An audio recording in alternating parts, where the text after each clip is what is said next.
Or perhaps all people are cowards in his eyes. Maybe he thinks the threat alone will be effective. What a despicable person. And he has the Traveler in his grasp. If I may, as unhinged as Dottore may be, he has always exercised great patience with the objects of his interest. I remember a comment he made when we first arrived in Nodcry. He said, "This world is, on the whole, an exceedingly dull place. But at least there are a few intriguing features, such as the gods, or the Traveler. Presumably, they interest him because they're unknown quantities. He wants to understand as much as he can about them." Agreed. The Traveler is Tevat's fourth descender. All Harbingers are aware of this. Since Dottore took such pains to capture the Traveler, he is unlikely to kill him right away. Okay, but we still have to do that rescue operation. Of course. I also think we need to read between the lines with Dottore's message. If he's encouraging us to run, that means we mustn't leave Nodcry under any circumstances. My guess is, his curse will only trigger if we leave.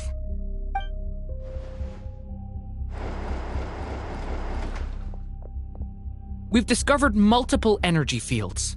Albedo is still attempting to analyze their structure. He told me to report back first. Each field is slowly growing, swallowing up more of the surrounding area in the process. And the pace of their expansion has increased since we first examined them. He's probably trying to swallow Nodcry whole. His nefarious ambition knows no bounds. If this continues, the whole of Tevat will be in trouble, not just Nodcry. The loss of Columbina could not have come at a worse time. Do we think she's truly gone for good? She entered the space beyond the Moon Gate, knowing what became of Rerir and Thalindus. I'm sorry, but I fear the odds aren't good. Don't be ridiculous. If I know her, she's busy finding a way back as we speak just so she can annoy me. She isn't dead. Whatever has become of her, the fact remains that we are two comrades short on the eve of a decisive battle. We need to find out the Traveler's location, but there is also other work to be done. Agreed. Whatever Dottore's planning, we have to get the local populace somewhere safe. So, as well as a rescue mission, we have to organize a mass evacuation at the same time. It would be best if someone could approach leaders of neighboring nations and negotiate emergency asylum for Nodcry's inhabitants. Can anyone handle that? Snezhnaya is one option. I'll see what I can do. Guess it'd be so much easier if the Traveler was here. No! Stop thinking like that, Paimon. Paimon will join you. She's pretty well connected thanks to the Traveler. Maybe it'll come in handy. Either way, that's what the Traveler would do if he was here.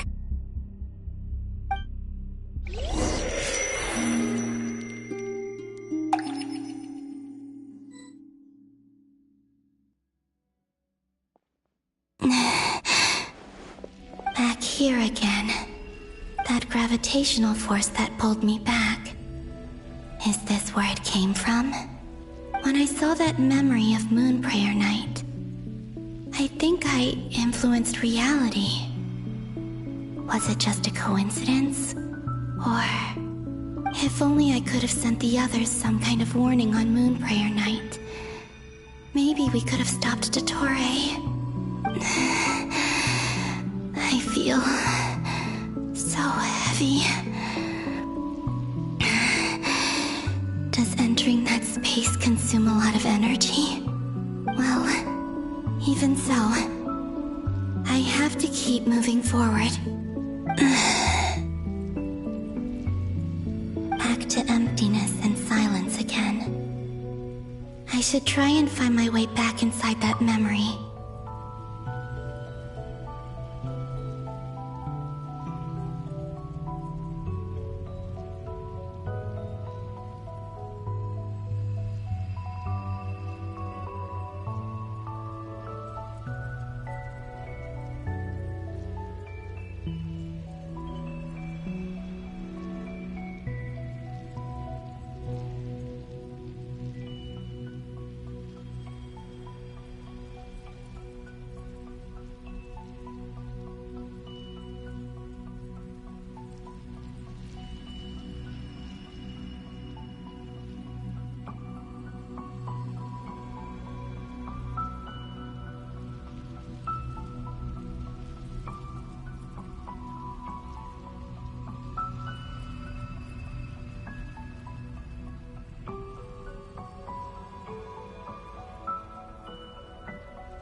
entrance from last time isn't showing up. What am I missing?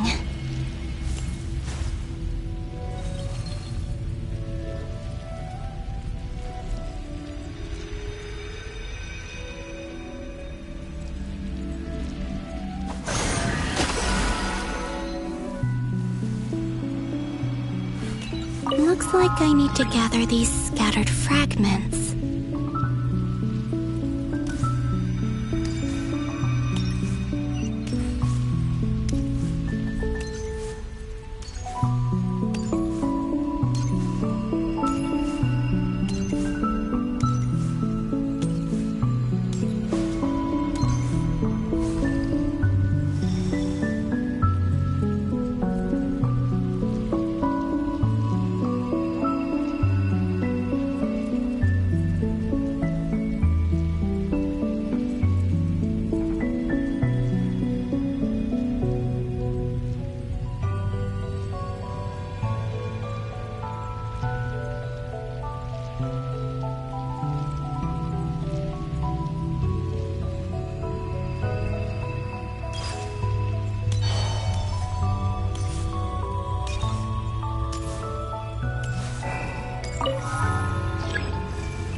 It worked!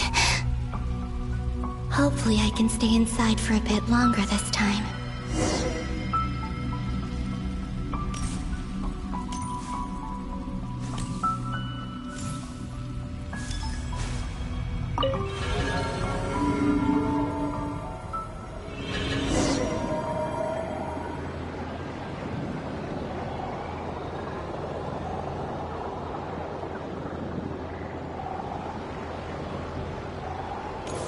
Ad Astra Abyssosk. Welcome to the Adventurers Guild.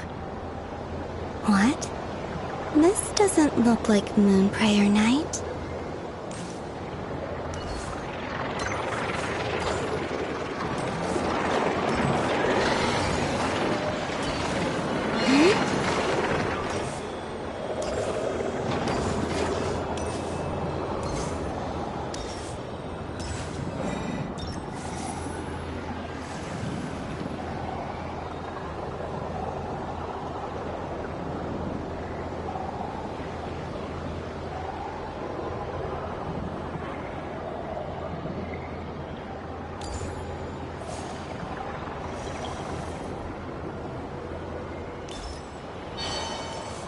Extra, extra! Latest issue of the Nausea Express! I don't think I've ever been here. Maybe this space isn't comprised of my memories after all. There aren't any festive decorations around. Is this Nausea Town after Moonprayer Night ended? Did Dottoro's plan not affect the town? Or is no one aware of what happened because he used the Three Moons' authority? Let me see if I can influence anyone else. So, what do we do next? Wait, that voice. Paimon? The most important thing right now is to find that mage. Lauma the Traveler and Mr. Varga are here too. I'd better go pay the Fatui a visit. Traveler!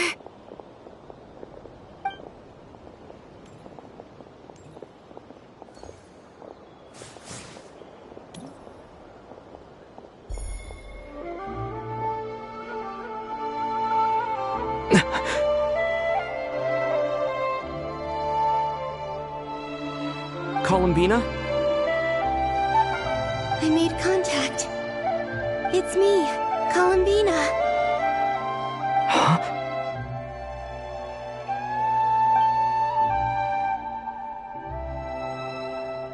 Traveler? Let's go! This is no time to be spacing out!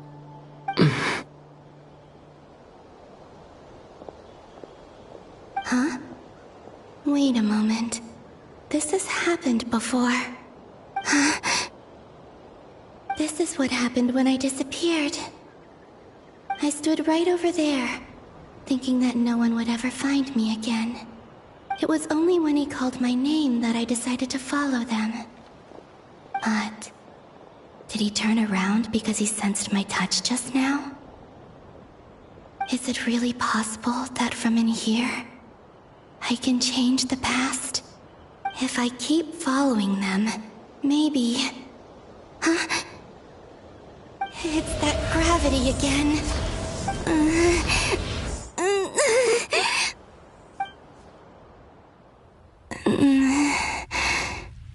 Every time I influence reality within that space, this force intervenes and pulls me back. It's as if it's trying to stop me from leaving.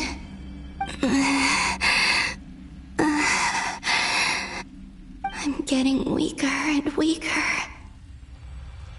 I'll just have to try another approach next time. Come on, Columbina. Keep going. You have to tell everyone what happened.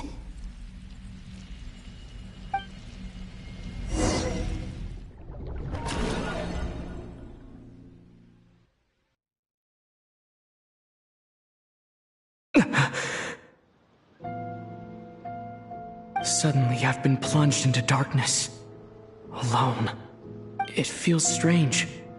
As if something has grabbed hold of me. Is Toray now powerful enough to interfere with space itself? Look at you, standing so still in total silence. I almost didn't recognize you. Hello there, traveler. He seems to be in a good mood. Wait, what's that behind him? Ah, so you noticed. This is the completed Trilune. 2 primordial moon marrows and 1 artificial specimen. You are wary of it. Good. Maintain that reverence. You performed well in that recent battle. Brave and reckless as always. Courage is the sign of a true hero, and impulsiveness is the hallmark of those who strive to advance. I say this not to belittle you. Most creatures are far more timid by comparison. 3 moon marrows? Does that mean the artificial one is now complete too? Well spotted. What do you think? For a replica I built myself, I dare say it looks the part. Toray, are you planting illusions in my mind? I have no interest in fooling your eyes. On the contrary, I hope to show you the true essence of all that you see before you. Is this not a beautiful city? People live in peace and find joy in their work. The streets are safe. People can even leave their doors unlocked at night. You might say it is the Elysium everyone dreams of. All available data indicates your values and worldview conform with the mainstream. This kind of society should be quite to your taste. False beauty is deceitful. Lies are to no one's taste. I wonder, is it your moral standards that are too high? Or your expectations of reality? Answer me this. If someone existed in a sweet dream from the moment they were born, a dream in which they never once felt pain, which do you think they would consider superior? The dream or the reality? That's pure sophistry. It has nothing to do with your actions. As I suspected. You have yet to understand all of this for what it really is. What do you want from me? You sound impatient. Do you think the only reason I'm keeping you is because I want something from you? If it's not, then why haven't you killed me yet? No one can stop you if you're as powerful as a god. I'm delighted you recognize that fact. I believe we last squared off in Sumeru. Ah, the memories. How time flies. You and I have both grown. I'm not surprised that Arlecchino and Sandrone worked with you.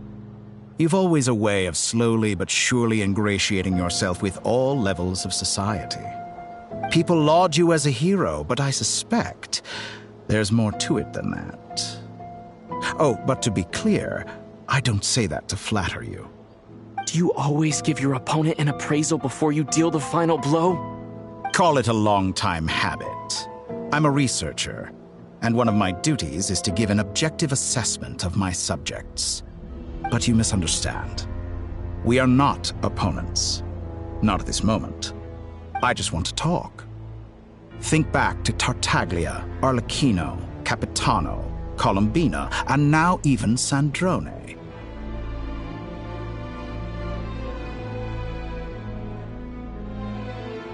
You've worked with each of them in the past.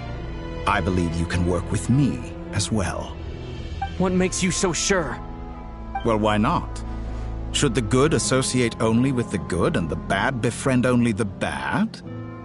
I like to think we could have a more mature relationship than that. Surely you don't think all your relationships are grounded in friendship or shared ideals? People come together because it benefits them to do so. If you think of the people you admire, you must surely admit that they have provided some benefit to you. Morality, ambition, dreams. People have plenty of words to embellish the nature of their relationships.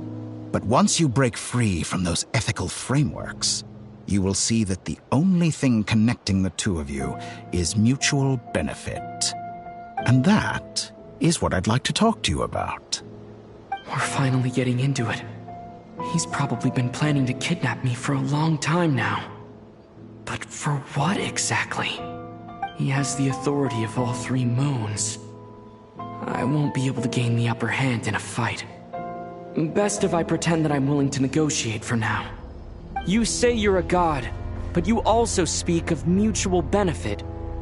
What could a god want that the three moons cannot provide? Excellent question. But before I answer, I would ask you the same thing. Gaining Columbina's allegiance was a rare and extraordinary feat. But the Moon Marrows are now in my hands, and I have the edge over her. For this artificial moon is not being rejected by Teyvat. Her identity and lineage may have been a thing of glory in the old world, but they were also shackles that prevented her from ever integrating into Teyvat. I, on the other hand, you may view me as a thief, but I have overcome that limitation. So what is it that the three moons cannot grant you? What stops you from negotiating with me to get what you want? I don't make deals with lying psychopaths. That's quite an accusation. Are you expecting me to get angry with you? Well, this is one aspect in which my personal growth has served me well. In the past, my less mature self might have been disappointed, perhaps even angry, over a small setback like this. Like when you and Lesser Lord Kusanali joined forces to oppose me, for example. But things are different now. Just as the rich do not quibble with the poor, I no longer find myself perturbed by these trivial affairs.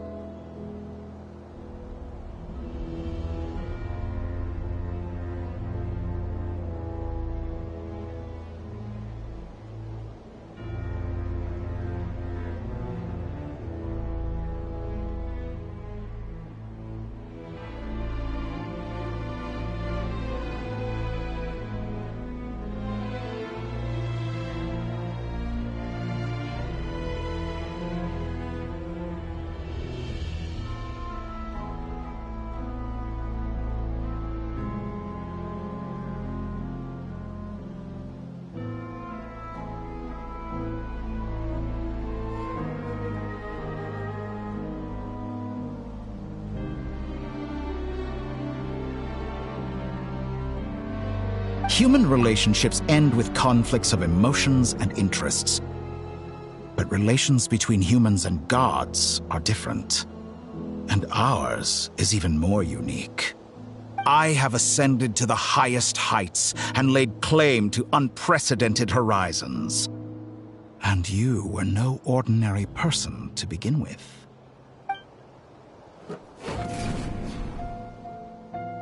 Allow me to show you the world, Descender.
Oh, there we go.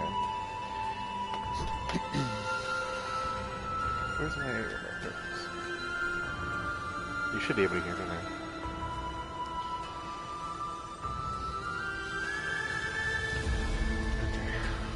To stand, walk, jump, sit, and lie down. These are the most common of behaviors.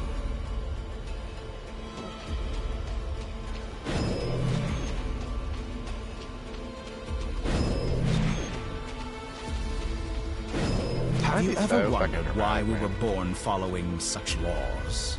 Who stipulated that we could not fly instead of walk? I don't know what to do about that.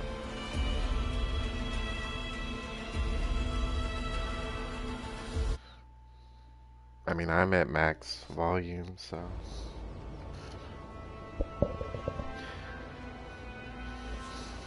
Oh, we're in the air.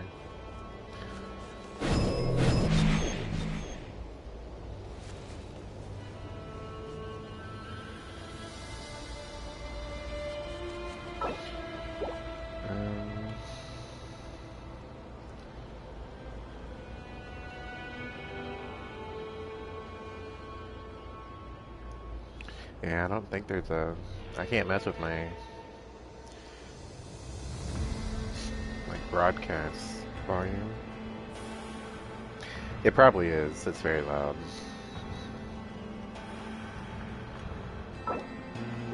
And I can't do settings in here, so...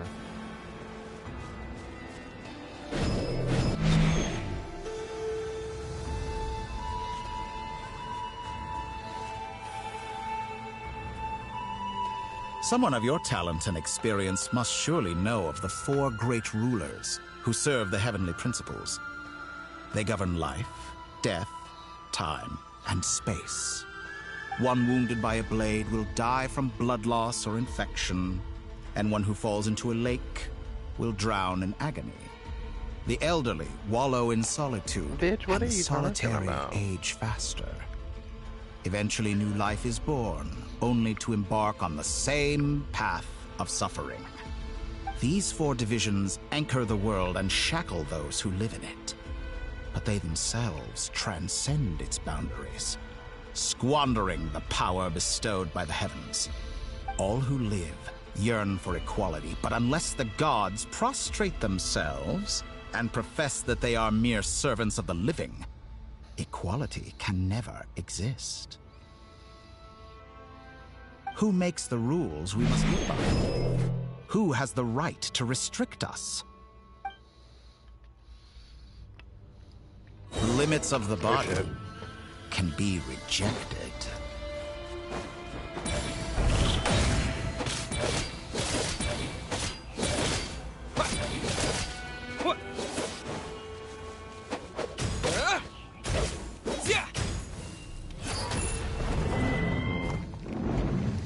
I don't like using its power.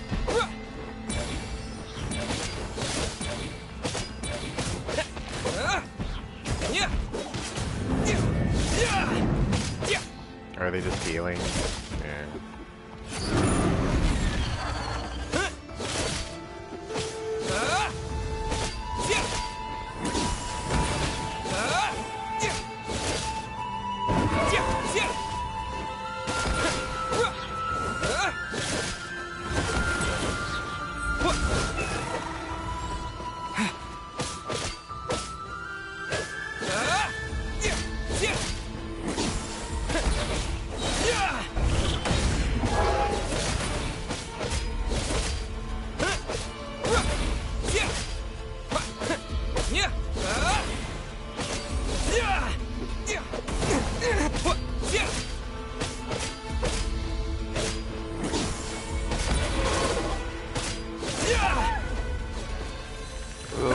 Okay, I give up. How does it feel to be among those with absolute power?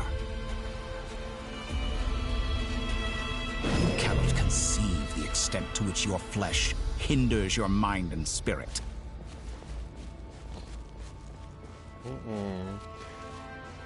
I ain't find that thing. Only by discarding our useless, primitive eyes can we perceive a new world. Why does it feel like how he's a Jehovah's narrow-minded Witness we all were in the something? past? Why should the final answer of the world not be the power that predates those of life, death, time, and space? The I feel like he's power trying to give me a of the sermon. Triloon.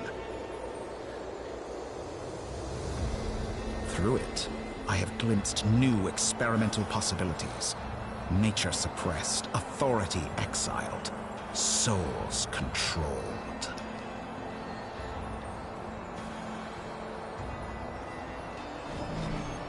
Is this Fontaine? No.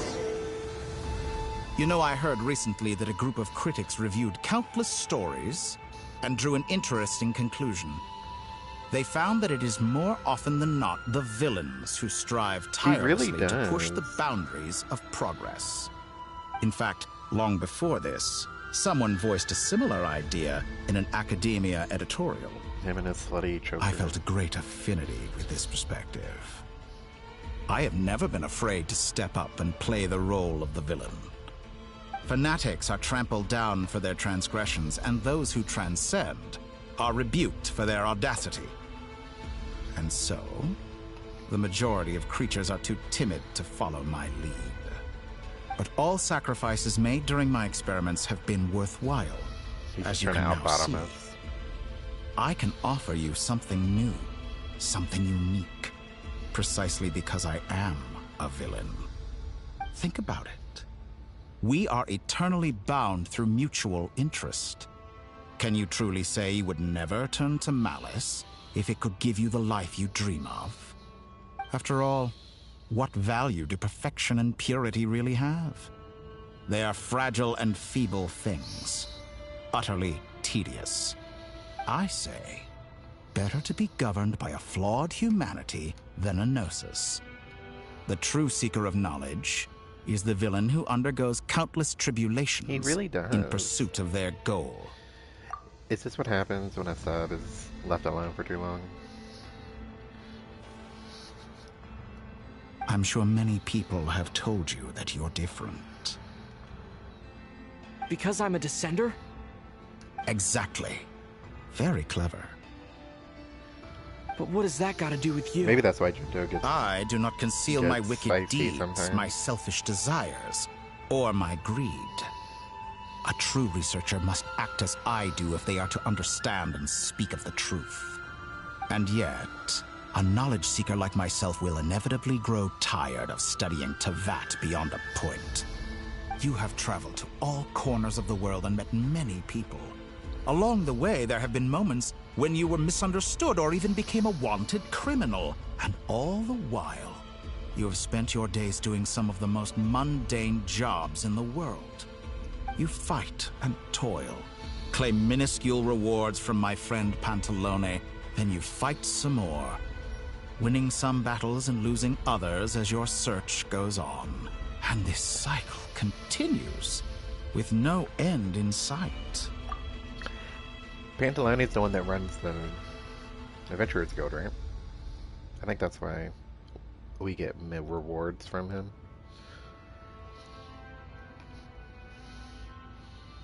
Surely you must sometimes grow weary of being stuck in this same loop day after day. We're completely different. I embrace everything that life throws at me. I am engaged in every step of my journey. How does that make us different? I too embrace what life brings, researching everything that interests me. Think of all the novel things I've managed to create. Like the artificial moon marrow. Don't you see? As unique a specimen as she was, even Columbina is not irreplaceable. Take that back! She's gone because of your actions! I didn't say that to anger you. Though admittedly, I don't see what there is to be angry about. Anything Columbina could do for you, I can do better. He really is looking for a dog.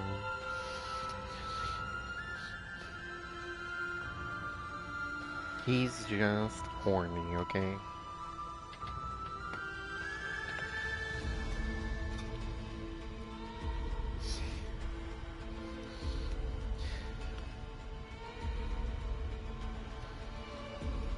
Just call up Risley.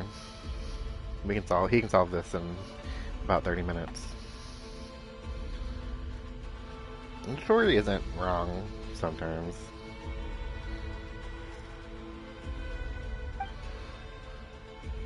I know what your ultimate goal is. You wish to walk the path your sister walked, and seek answers from her at the end of that journey, don't you? It's more he's just saying correct things, but but all of them together don't make sense.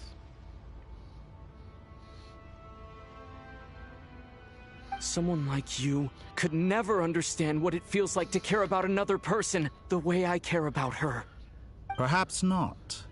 But that doesn't mean I can't help. I could find your sister right now, bring her before you, and make her give you the answers you seek. Don't be so presumptuous.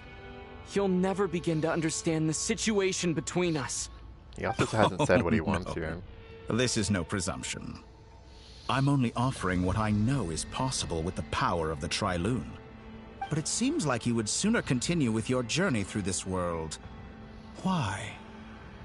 Do you truly desire this journey? Or is it simply a necessary process from which you cannot escape? Think of all the time and energy you have spent, everything you've had to endure just to make it this far. Is this really what you want? Or has your hand been forced by the promise of that final answer? Yes, you have made many friends.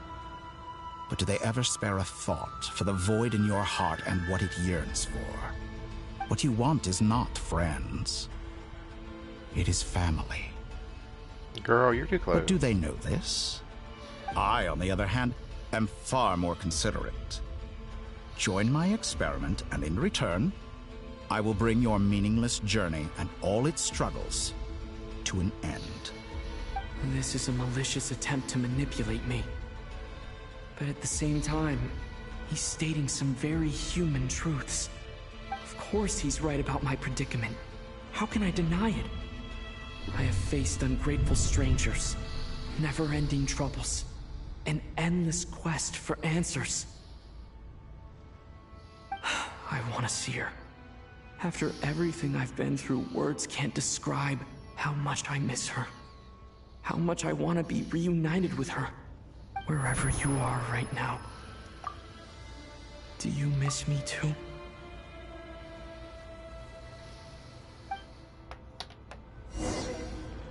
Well, now I gotta take a picture of this one too.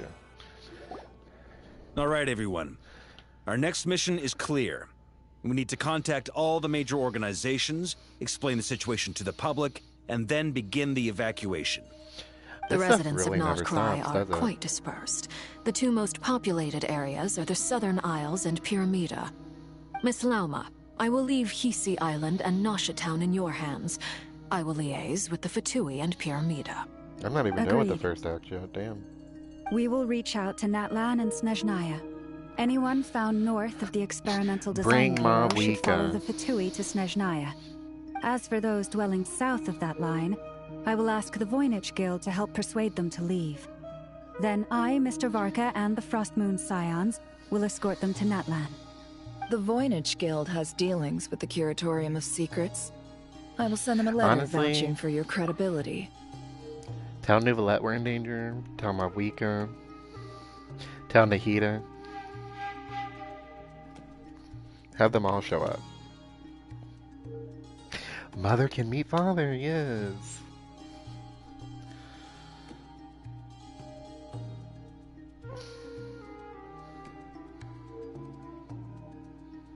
Yes, again.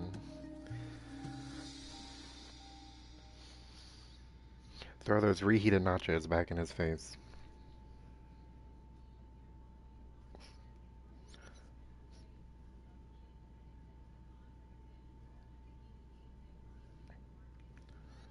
Yehoda, you should help Lauma. This is too big of a task for one person. My wish has come true. You're willingly lending me your most capable employee for the day. Okay, stop flirting, you two. Well, good for you if all this only takes a day. Of course, if it takes any longer, I'll be charging a fee. Okay. Boss, wait! Don't I get a say in this? Oh, I'm sorry. Something to add, Yehoda? Well, no one's more important to me than you, boss. And remember how Lauma healed your eyes after that big battle? I think that's worth at least 2 or 3 days' work for the Frostmoon Scions. Are you completely incapable of acting in your own self-interest? Or do you simply devalue your own labor? Are you sure you don't want to come with us? Who will see to our other work if we're all busy evacuating residents? Sandrone insists that Columbina is still alive, and we have a traveler to rescue. There's much to be done. But boss, I'm just worried that... Well, Nefer, I'll link up with you once my tasks are complete. Not them linking What up. makes you think I'd need you to do that? I'll need it. And considering the way you approach certain matters, I think you'll be better off with me present. That's quite enough. Just focus on your work first. I bet we're in for an uphill battle here. But we can help out too. Inefa and I are gonna help Nasha Town's residents carry their stuff. Loading schedule. Store essential local research data and technology samples, then escort the people to Natlan. Understood. I will execute this to the best of my abilities. Great stuff. Thank you, ladies. I've contacted the Lightkeepers. A colleague of mine will join us shortly. I will persuade them to conduct a thorough search of the region to ensure that no civilians get left behind. As for me, I guess I'll be making an early return to Sumeru. I think it's important that someone informs the Dendro Archon of what's going on in Nodcry. Roger that. Someone should inform Mondstadt, too. Mr. Durin, can I trust you to handle that? I think you fly faster than any of us can run. As an added incentive, get there fast enough and I'll see about getting your gliding exam waived. Really? Ha! Mission accepted, sir. I intend to stay behind and help Miss Sandrone with her research. She has some alchemy-related questions that she'd like me to explore. She recognizes your expertise, then. I wish you a fruitful collaboration. Thank you.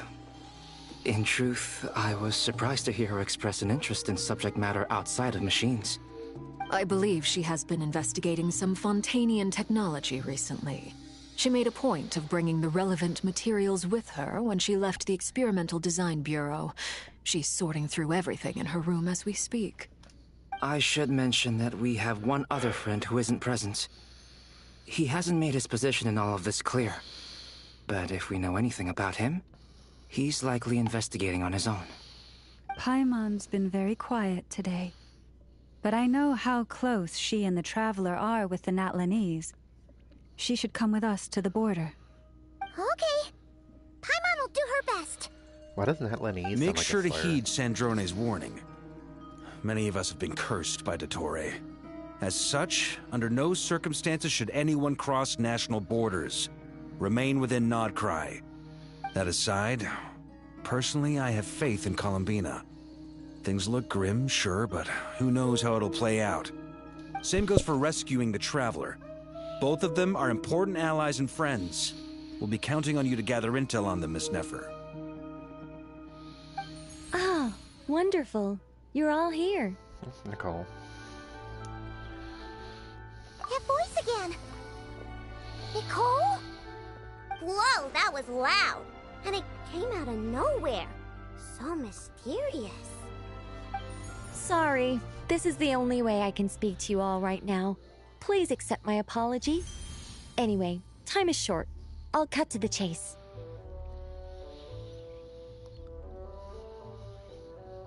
Oh, I have to do We're this. still facing quite a catastrophe here at the world's borders. Alice has roped in every Hexenzirkel member she can get a hold of. Except for me. She told me I had to come and help you all out as a matter of urgency. I quote, "You love talking, don't you? Well, now it's finally your time to shine. Take these. Make sure the whole party gets one each. You'll be in charge of making sure everyone stays connected." Huh? Is this a Dodo communication device? Scanning. Unknown device. Analyzing. Unknown device. Conclusion. Cute. Affirmative. It is cute and good. I believe that I quite like it. This is no ordinary Dodo communication device. It's my very own special modified version, specifically... Ah, sorry. I almost went off on another tangent there. Anyway, help yourselves. It will allow us to communicate over long distances within Nodcry. No more worrying about shuttling messages back and forth. What astounding technology. Am I right in assuming... Yes, exactly. Right on cue, Albedo. Oh, I'd love to brag to you all about... That's all from me. Head off as soon as you're ready. I'll be staying here to...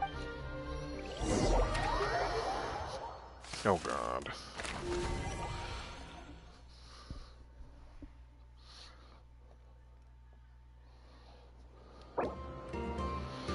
I just want to go to my settings.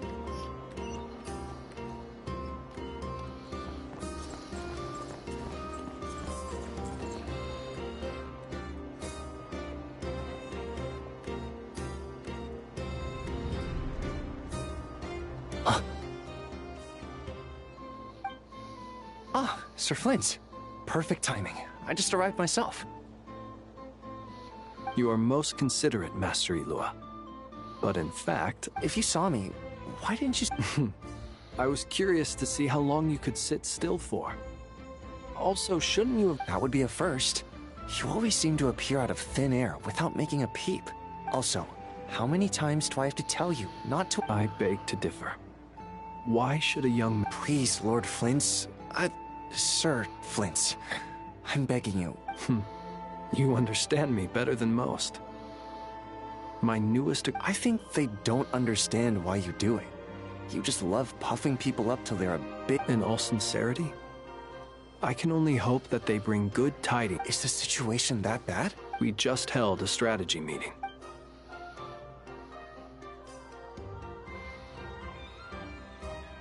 In short, we need everyone gone from Pyramida. We also need a team of Lightkeepers to scour the more remote regions of Nodcry for civilians to evacuate. I only hope we have enough personnel. We do. Old Man Nikita will definitely help. And we can recall anyone out on patrol to focus on this instead. Good.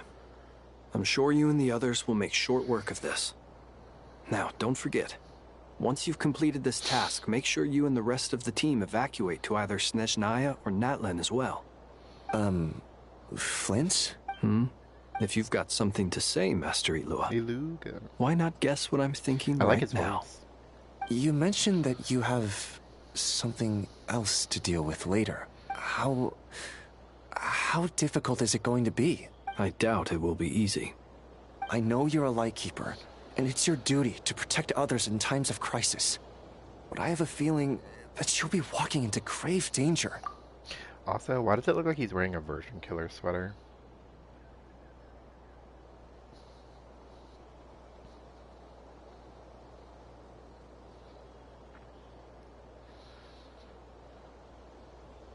However bad things have gotten in the past, Nodcry has never faced a mass evacuation before. But from the sounds of it, you don't intend to come with us.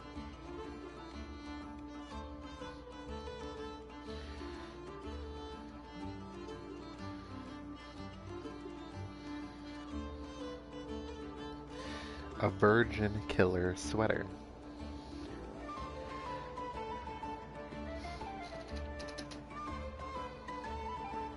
I don't mean to pry, and it's probably none of my business.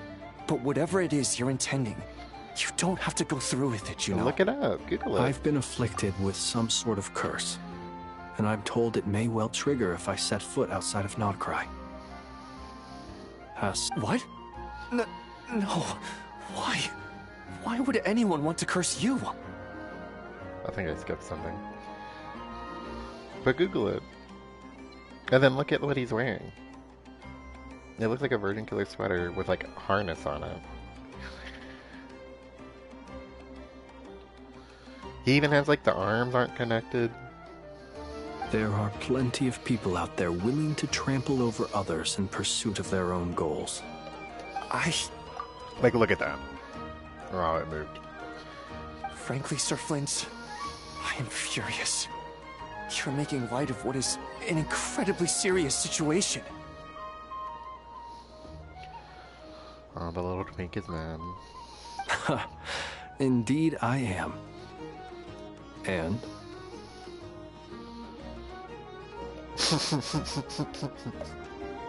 It's true. And what? See, look at it. I told you, I'm furious about this. I'm not crazy.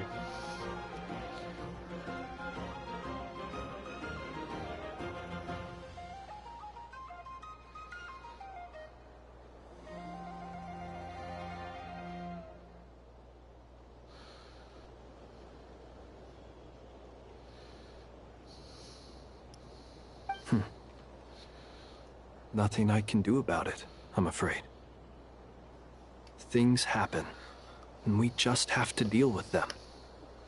If you find yourself feeling angry, perhaps start by drinking a big glass of water. Hey, you mean you're completely unmoved by my anger? I'm devastated. Then allow me to express my sincerest regret. Come by the lighthouse sometime. We'll catch ourselves a few fish. Have a little barbecue. Play some cards and bask in the sun. Maybe I need to spell this out. Lean in a little, Flint. There you go. Oh my. This doesn't bode well. Word is that you were caught up in a real horror show recently. People were amazed that you returned safe and sound. They've been debating whether you're even human. I've returned safe and sound from plenty of crises. When you say people... Fine. I'll be frank. You're... Heavens. Now that's a horrifying thought. You know what? Forget it. We'll revisit this once it's all over. A sound plan. Albeit a little ominous sounding. Just promise me you'll come back in one piece. All right? For you, Master Ilua. How could I refuse? Also, please pass my regards on to our colleagues.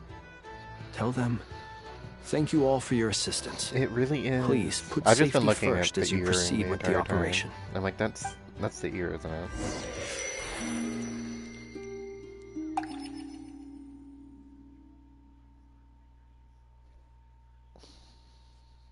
I have to keep searching for a path toward reality. You know, I'd love for a section where I'm not in an instant, so I could turn down the audio. It would be great.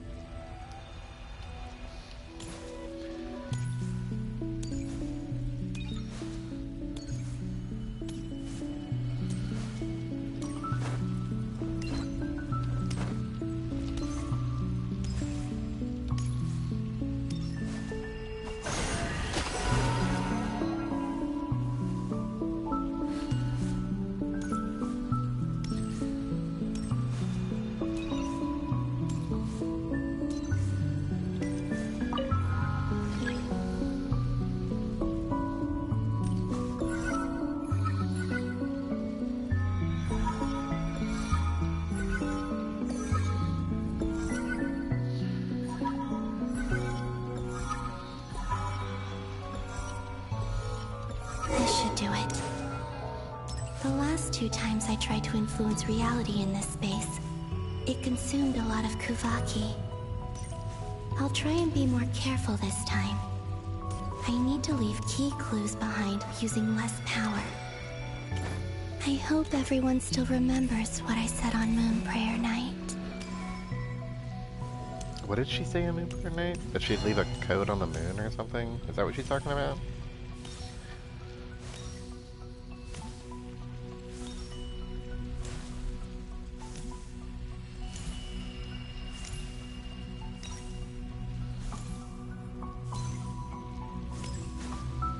Yeah. But if this is the past, they're not gonna know she said that.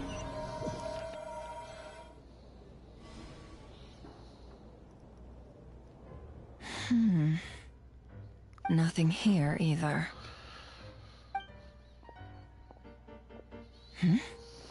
Flints? Ah, Miss Nefer. What are you doing here? Unless... I just spoke with Itlua about arrangements for the search and came for a walk nearby. As for you, why would... Huh. It appears we think along similar lines. And neither of us likes to accept things at face value. I'll be right back. Gonna go pee.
I am back. As well as figuring out how to gather intel on the Traveler, I wanted to confirm some of my own suspicions. Also, we'll need to bring a lot of force to bear against Dottore, even if we're only looking to rescue the Traveler. We can't leave anything to chance.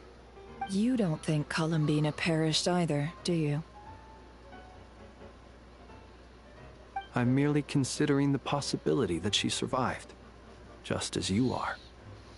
How much can we really know about a deity like her anyway? Do you remember what she said on Moon Prayer Night? About using moonlight to send messages to us?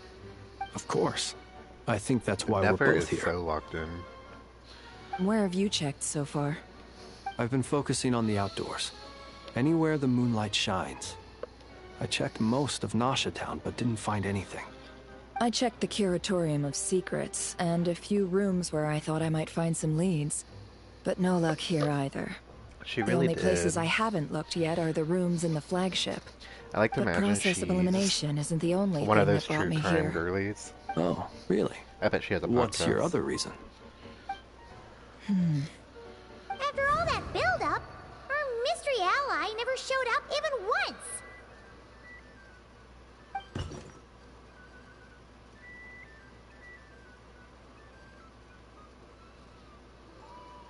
Huh? Am I imagining things?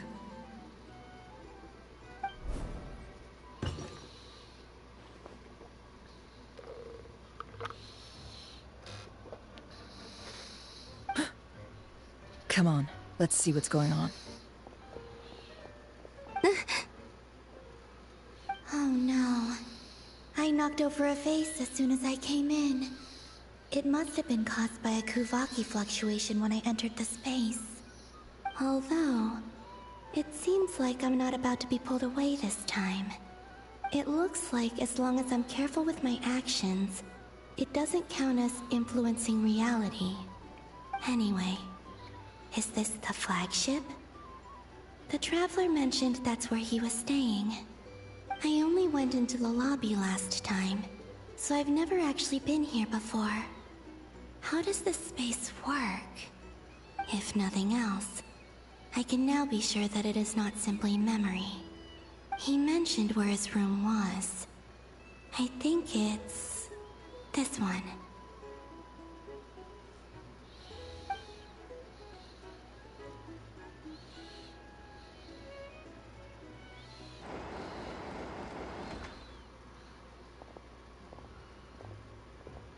The door is closed. But if this is anything like when I disappeared, then maybe...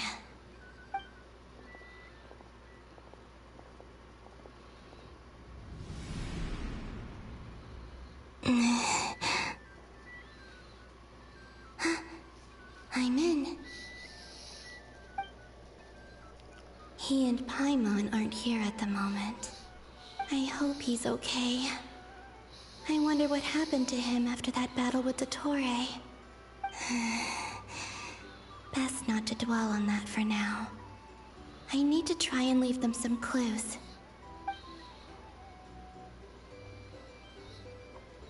Please, Traveler.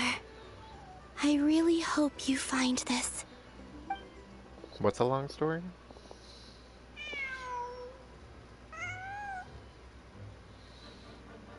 Is this gonna be some comedic, like, oh, Just a cat. We weren't here at the right Nothing time. else here strikes me as noteworthy. Didn't you stay here for a couple of nights once? Before Rariro it's showed a long himself. story. Yes. It's also where the Traveler and I first met. Did you notice anything unusual during your stay? I remember thinking how much noisier the flagship is at night compared to the graveyard. Other than that, no. Traveler and Paimon were most congenial neighbors. This is where they've been staying, yes? Over here? That's right. I wouldn't usually condone breaking and entering, but we can make it up to them later. Queen. Focus now. I have to write a message on the wall using Kuvaki, just like I said on Moon Prayer Night. Simply open your windows on nights when the moon shines bright, and the moonlight will naturally flow towards the words I have written. Honestly, I wouldn't put it past Nefer to have like a fucking black light on her or something. I'll need to carefully control my strength. A bitch.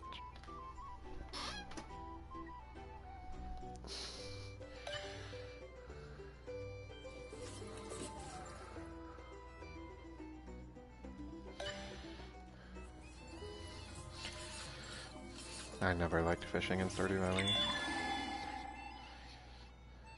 Oh, that's what you said.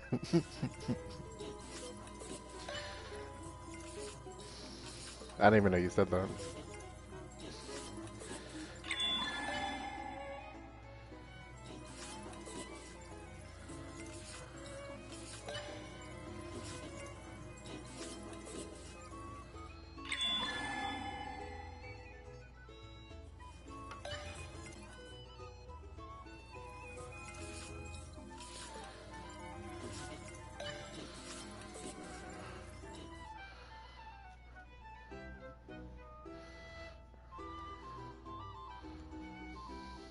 I'll be right back.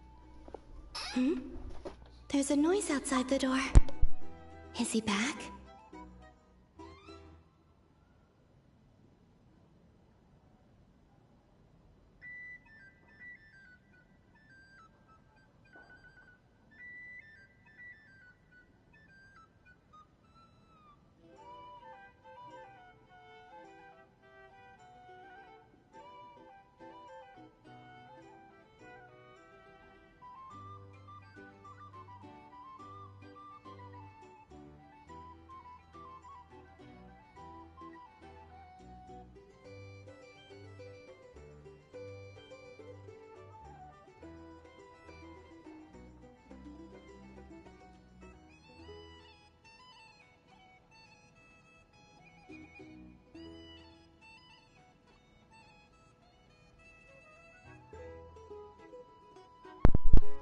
I am back.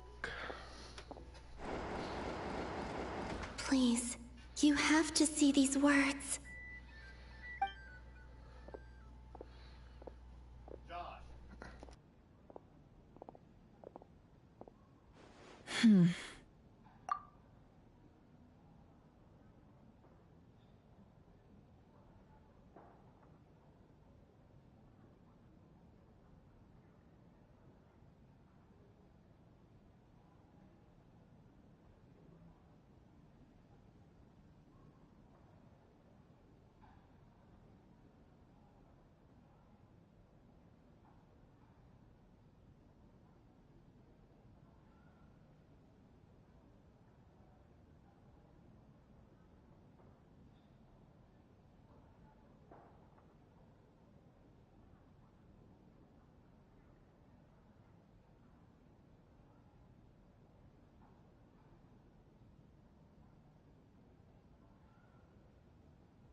Sorry, I'm back. Had to go do something. Well, do you sense anything? Unfortunately, no. And this place was our last chance. Not necessarily. We've only looked in Nasha Town so far. Miss Columbina said she would leave messages at her friends' dwellings. It's still worth checking where Miss Lauma lives and where I live. Let's try and make some time to look into those then. Wait. What are you waiting for? Nothing. Paimon might have overeaten slightly. What's that look for? This is a victory feast. It's normal to eat a little more than usual. The Traveler and Paimon. It's really you. So they weren't together at the same time. That's Why are fine. they talking about a victory feast? Fuck you all. You worried Paimon sick while you were out there fighting Rare, so this is your chance to make it up to her, alright? Wait. So this is the night after the battle against Rare. How did I end up here? That's quite a long time ago now. Wait. I did say fucky wucky time. That's it. Every time I've entered reality within this space, it's been at an earlier point in time. Every one of those points has been before I fell into the moon's reflection. And everything I've done to affect reality really did happen in the past. Does this mean that within the moon's reflection, time flows backwards? Starting from the moment I fell in? Not long till Moon Prayer Night now. It's gonna be even livelier than tonight. Although, it's gonna be sad saying goodbye to the damselette. She seems like a really nice person. Paimon. No, I can't. Even if I make contact, they probably won't understand what's going on. And in any case, I'll likely get pulled away again if I do. Instead, I have to find a way to get them to notice what I've written using the moonlight. Wait. Even I hadn't thought of doing that before Moon Prayer Night. They'd never conceive of that possibility. Is there truly no other way? Don't lose heart. We'll find a way somehow. Huh? Oh, you say that, but the frost moon is beyond the fall sky. If we wanted to go visit Probably her, gonna start leaving how would we messages make for it the through to the other future. side? We might not have all the answers now, but I'm sure we'll find a way one day. Huh. Guess someone's gotta be the optimist. The present. The future. That's right. There are still things I can do. What's your plan? Flint's, when you were staying next door, did you ever open the window? No. The rooms here are dark and damp. And there's such a buildup of dust on the windows that the moonlight can't even get in. I didn't think it was worth the trouble. The moonlight. It really is. I think I see where you're It's going. funnier that you said never. One moment. instead of I'll never. see if the owner is available. Don't bother. Time is of the essence. Break the window. I love it. Even if no one sees what I've written at this moment, maybe someone will remember what I said after Moon Prayer Night. I need to write down as much information as I can. And maybe one day...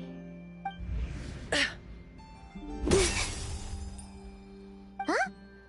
What's up with you? You can't even hold your cup steady. Are you getting tired? A little. Well, you should probably hit the hay then. You've had a really tough couple of days for I you. wonder if this was a cutscene that wasn't voiced before.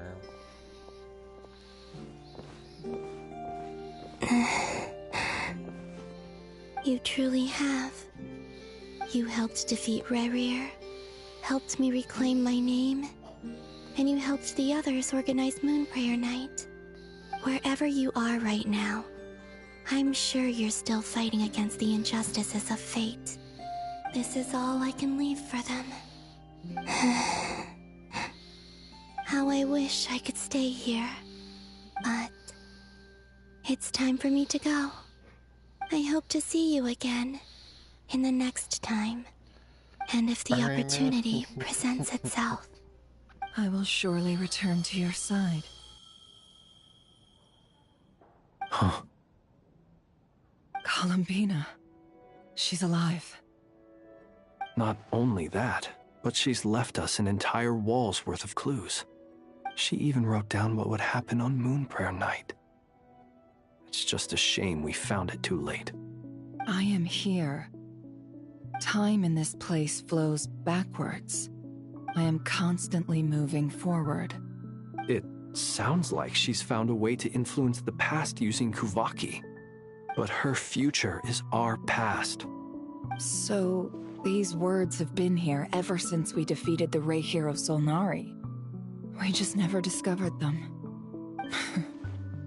Which came first, the chicken or the egg? Do you ever mull over questions like that? Only when I'm in a good mood and at leisure. Well, I never do. Everything that has happened already belongs to the realm of fact. As a business person, and especially an intel broker, what I do is extrapolate from those facts to try and read the future. An admirable philosophy. It's a means of survival. Let's go. We have a wall's worth of clues to share with the others.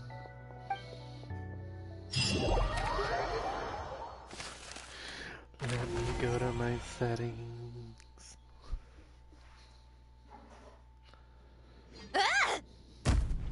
Mood. It appears that the doctor's energy signature has changed to something similar to Kuvaki. That's how you But not like when the you do Kuvaki CC. we're used to. Nodcry's Kuvaki devices will only have a limited effect on it. I can see why you've chosen to place your hopes in alchemy instead. Also, I must say these books are rather profound. My subordinates just shipped them in from Fontaine. Some of them are from the Narcissenkreuz Ordo. Some are incident reports from Petrichor, and then there's a few test reports for these junk machines. Additionally, after some further scanning, I've discovered something extremely annoying. What's that? Teyvat's skies contain multiple moons.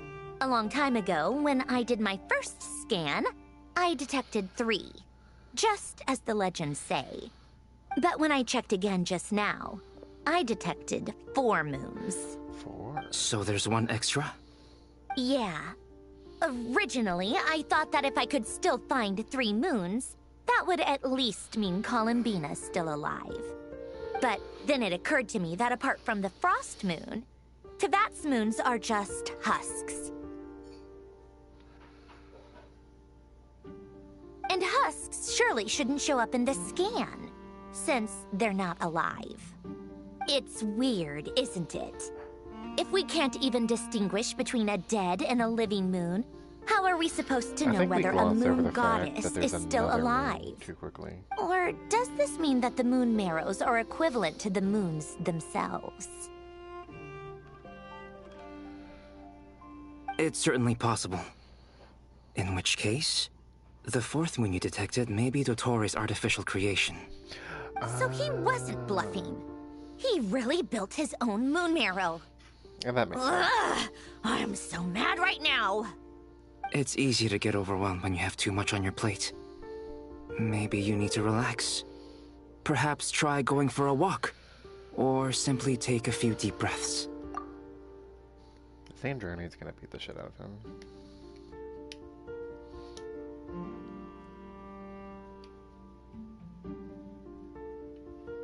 Nothing can calm me down at a time like this. I need more time, and I need progress.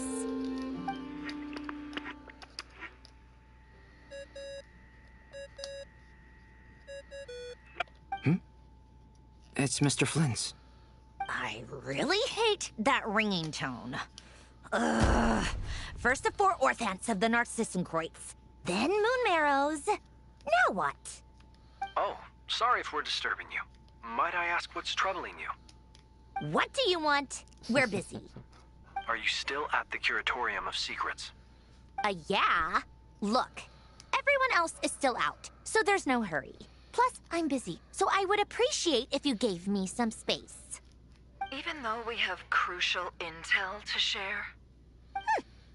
Fine, I'm listening. Do you intend to share it via the Dodo communication device? Ordinarily, I would, but this is a unique situation.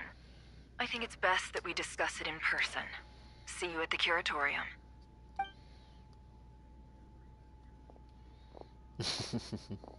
All right, then. So, what's the situation? I think that's the face that Sandrone. The rest of the team is still out working on their missions and evacuations. But we've decided to fill you in on the most crucial information first. Sandrone, you were right. Columbina is most likely still alive.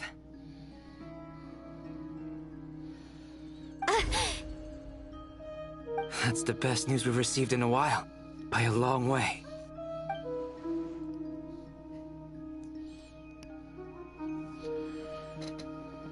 Random locations.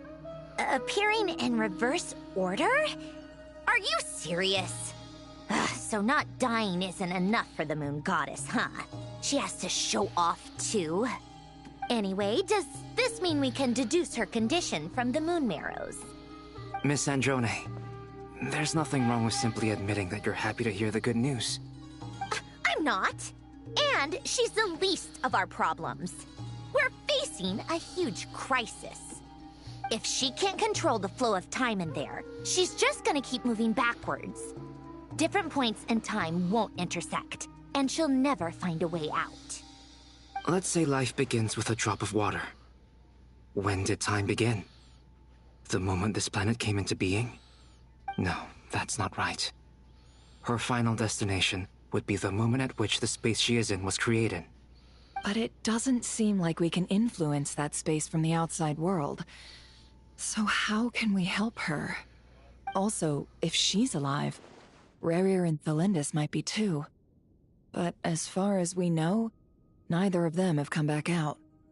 That space may not have an exit at all.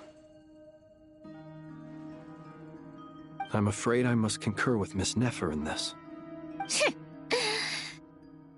Can't exactly argue with that. Let's leave it there for now. I've taken notes on everything you said. Will it help with your research? I doubt it's gonna help with breaking Dottoro's energy fields. But who knows when it might come in handy. Better to have it all written down than try to remember everything when I need it. All right, I need to get back to my research. She definitely did Mr. not write any of Albedo that has down. made a lot of suggestions that will require my undivided attention. Sure, I'll stay here. I have things to work on.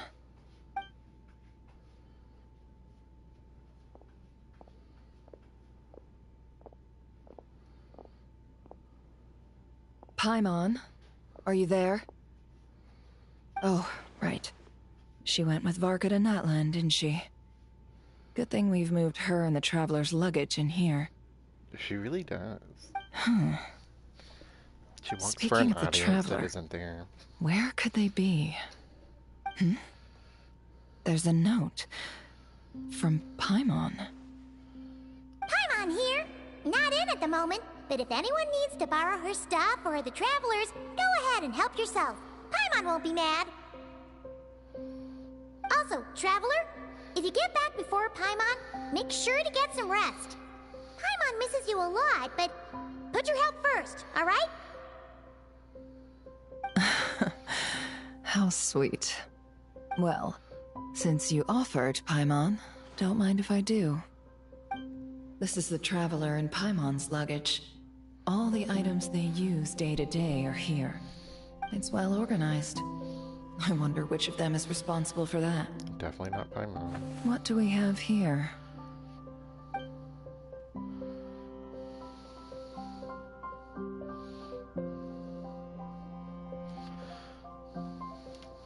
The camera captured a special moment that can only occur between people who are close to one another.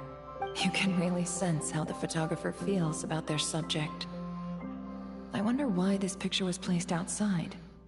Is it because Paimon recently looked at it? Isn't that the one we took with Calavina?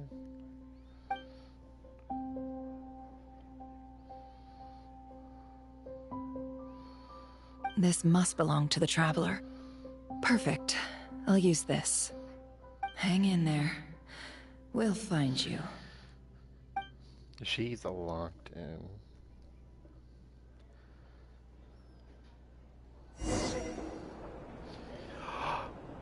No way. Polonia. Search keyword world formula and bring me all relevant books. Ayo.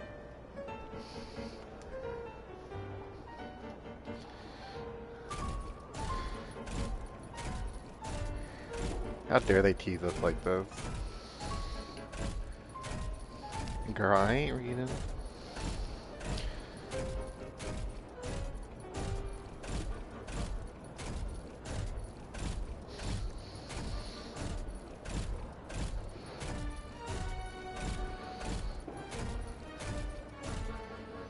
True. I'm a skin.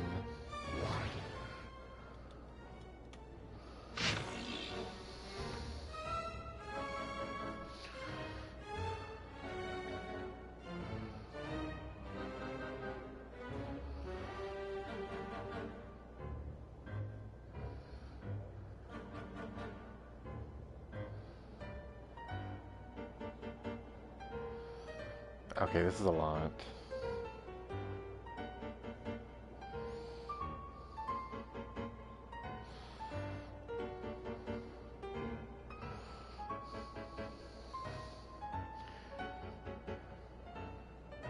Which one was Carter?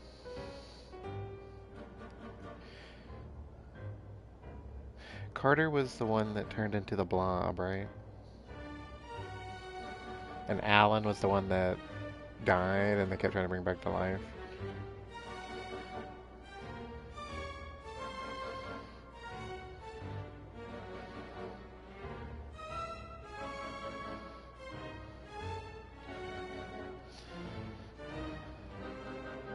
That was Jacob.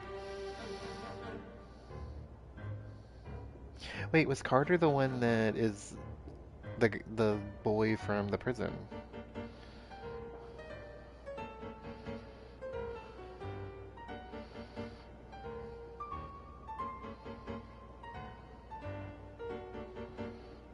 Yeah.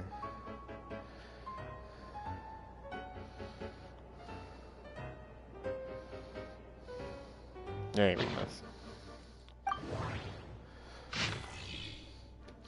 Yeah.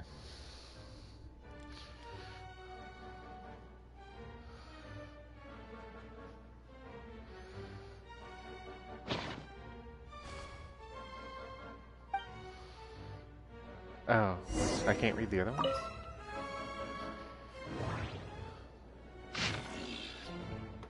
This is Elaine.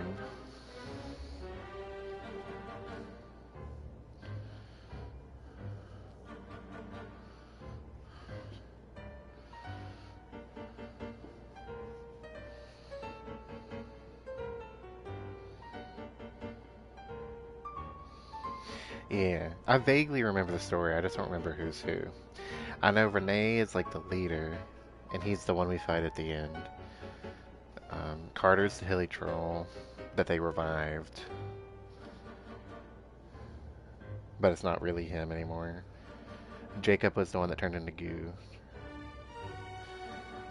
And then Alan's sister is Anne, right?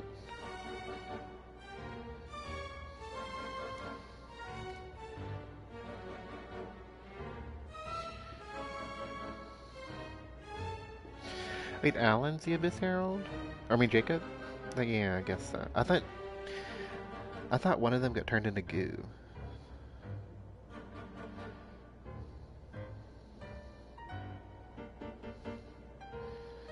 You're right, Carter did. But Carter didn't get turned into the hilly troll?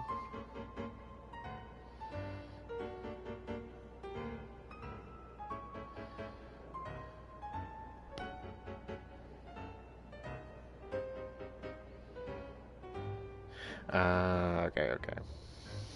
I see. It's been so long.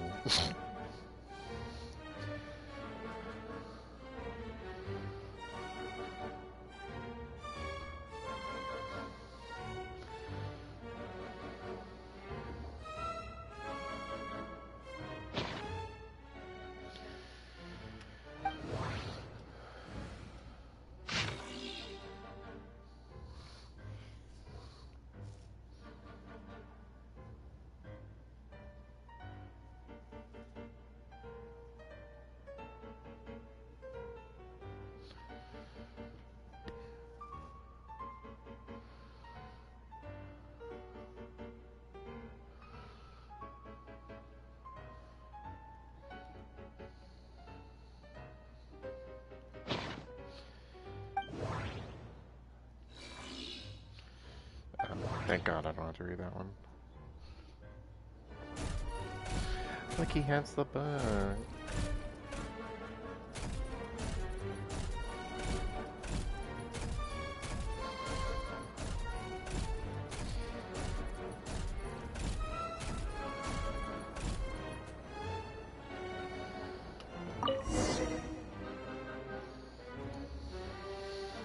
Let's see. This one is on Tonki's sermon dictation concerning the apocalypse. I believe that the correct term for this is Fortuna. This was an ancient Romorian technology, a wisdom unparalleled. I never imagined that Romorian ideas would be so similar to the diagram I have named, the World Formula. This is strong evidence that human civilization should gradually shed possibilities as it continues to explore and evolve. The end of humankind may well be upon us right now. The sparks of civilization shall run out, unless we consider introducing variables from outside the system. Variables. Surely that can only mean one thing. Descenders? Dottore likely captured the Traveler because of his descender status. But the Three Moons' authority comes from the world itself. Why would Dottore need anything beyond that? Where does this variable factor in? The world formula calculates the fate of an entire world. Introducing a variable would therefore give us... Welcome back.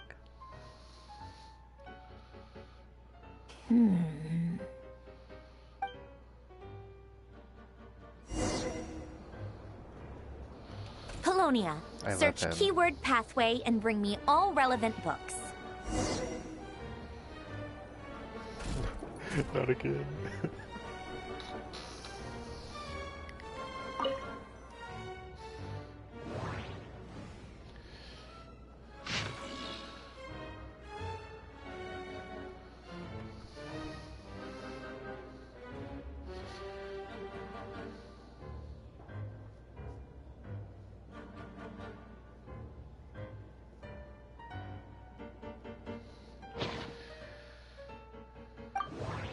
Oh, it's gonna be this one.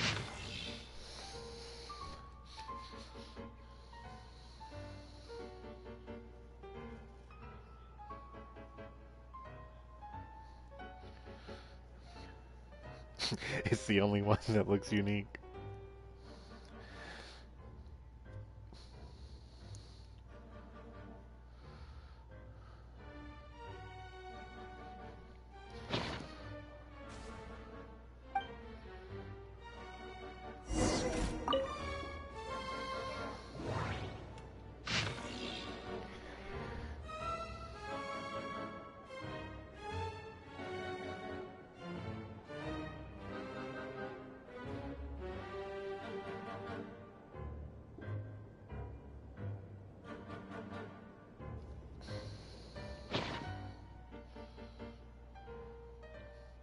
He really does. Honestly, Queen.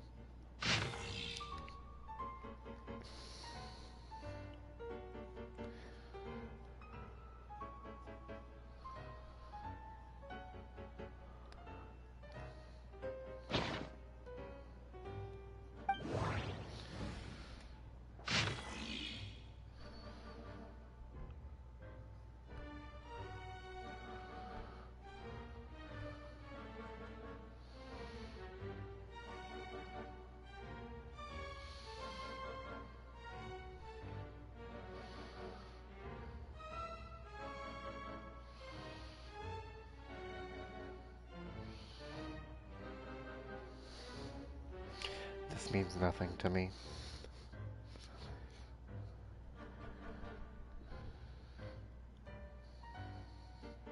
That's what Ashokai used to always bring up, right? The chemical marriage thing.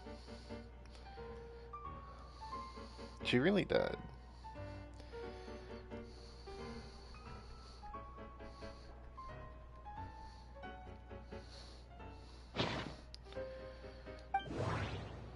They put that one in there just for her.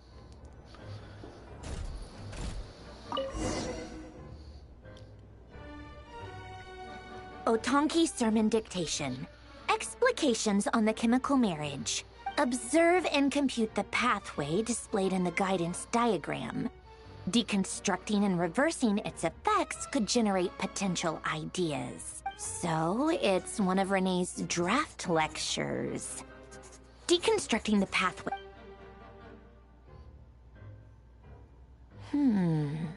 That's a lot more books than we need to give for her.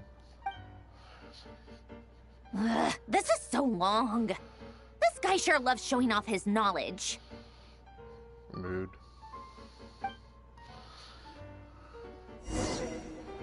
Probably this table. Polonia, search keyword tree model and bring me all relevant books. Well, I see the book I need.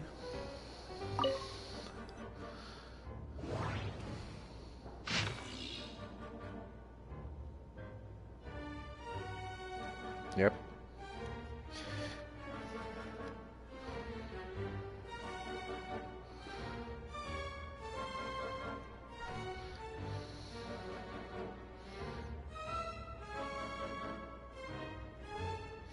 I'm sure she'll explain this one to me.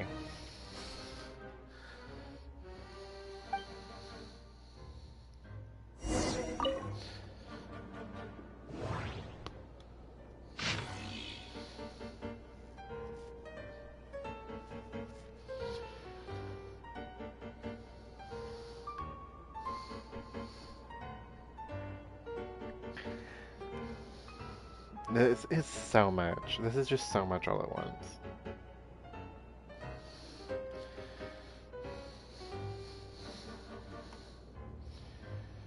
I'm just like reading the first sentence and seeing if I know anything of this.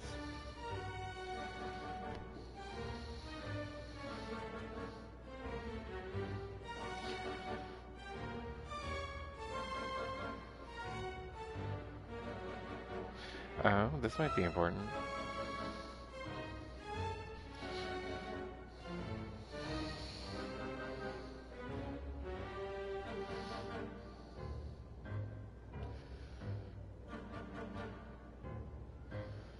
The doctor.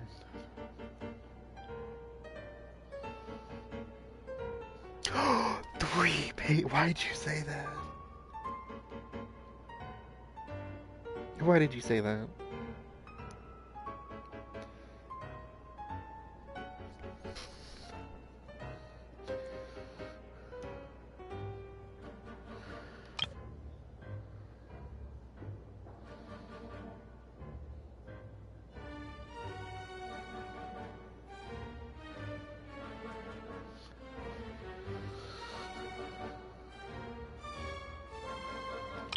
Okay. I tried. You ruined it. You ruined it. Thank God.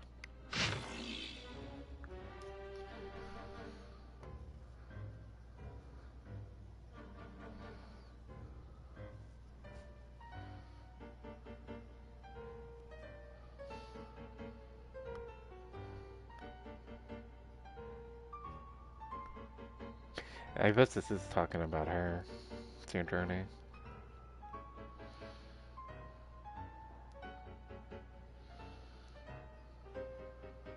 It says he created a mechanical device capable of thought.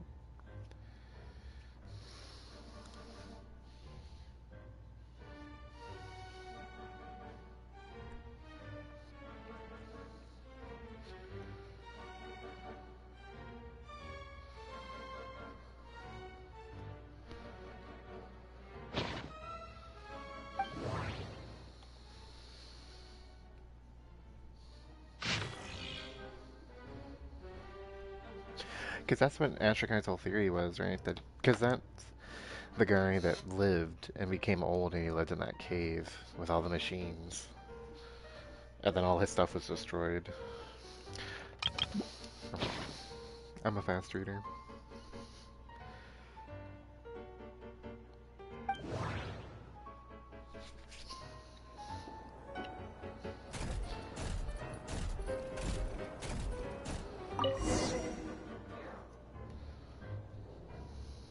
Most of the experimental devices proposed by the Lilia Crucis Ordo are built based on the simple and basic logical structure of a tree model. Lilia Crucis.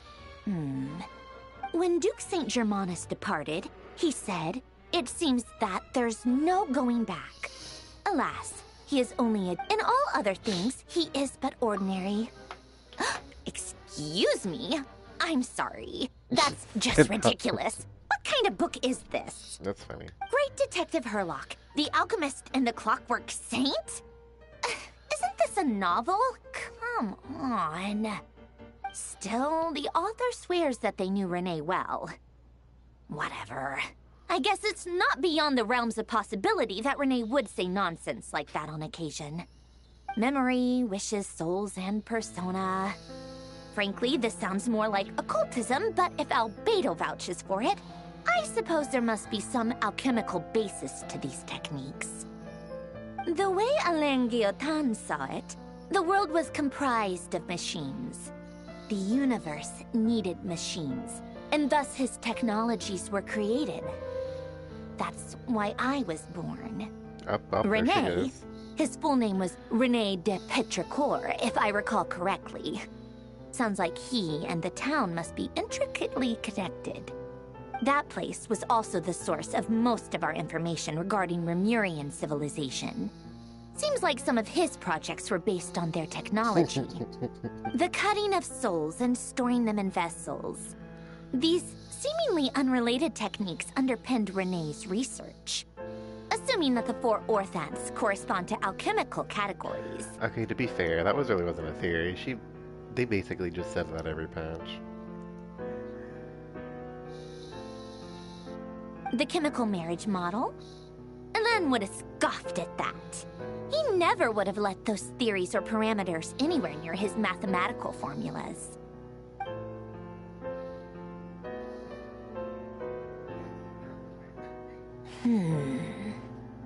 What was Elen's view on Renee? I know he mentioned the name, albeit very rarely. Oh, now I remember. Elen's old notes are here too. They mentioned Renee once. Renee seemed most out of sorts when he spoke to me. A lack of sweet foods has dulled his mind, I should think.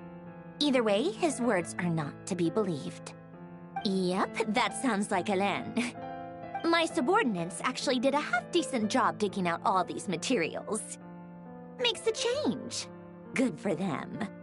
Some of Elen's old files are completely consistent with these records. He must have gotten them from the Tower of Gestalt. I never knew he got his hands on Renee's records that early.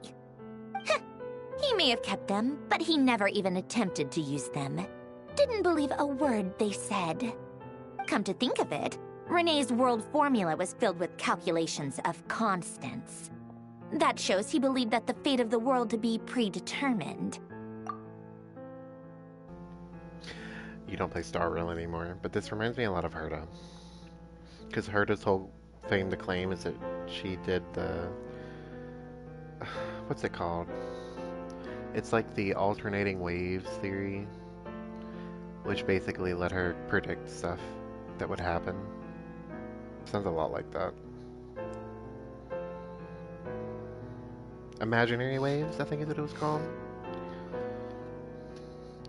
Yeah, because like in Star Rail, it's like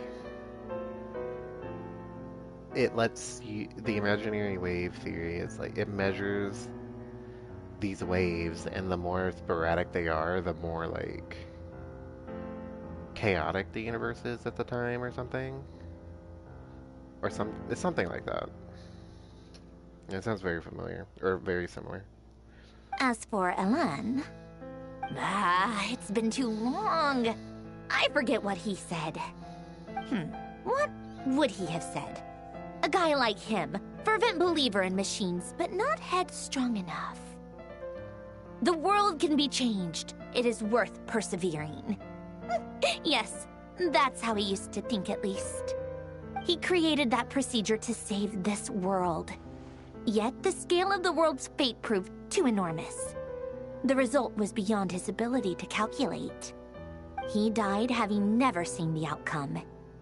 And there I was, left behind in the ashes of his dreams. Did you really never take a close look at Renee's research? Or did you read it but deem his philosophy incompatible with your model? The very thought of trying to incorporate his ideas probably made you feel sick to the stomach. Well, don't worry, because there's a whole new category of lunatic in town. Next to Dottore, every other madman looks sane. You once asked me what I wished for. Should have asked him instead. He's the one pining for things you'd sooner die than witness.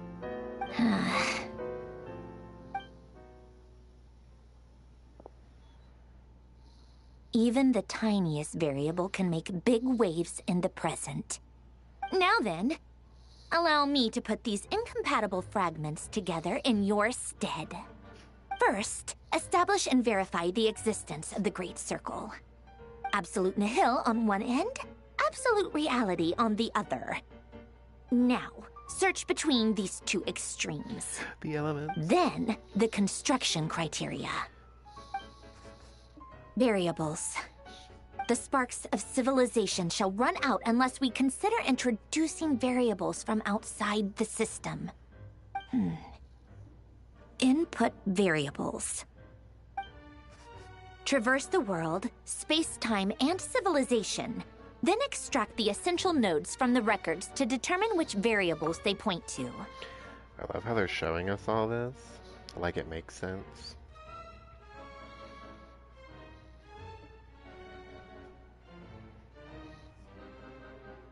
The primordial power that differentiated itself from the void. The power of light.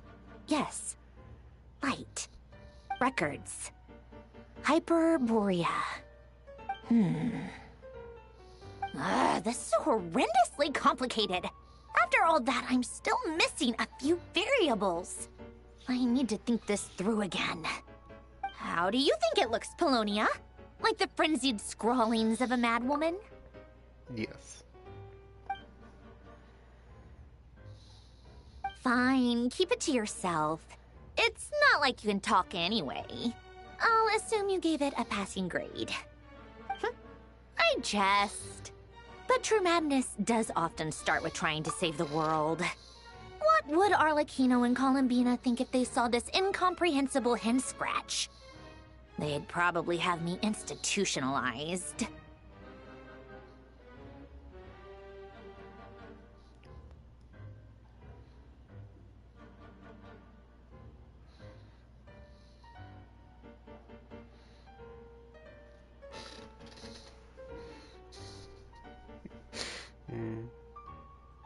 So would Rosaline. She's been dead for a while now. When I close my eyes and think back, I can still see her face. And that enormous dress she used to wear. Such a bizarre choice. What possessed her?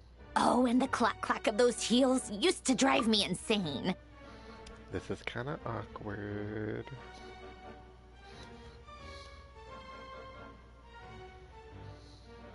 True mentioned. Let's not talk about how she died, though.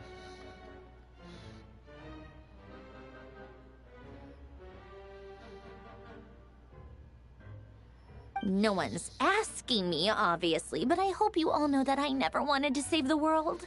I'm not crazy. I don't have delusional ambitions, and that's a clinical fact. The world needs a solution, but I don't need the world's validation. It's the world begging me for answers, not the other way around. No, don't make me read again, please.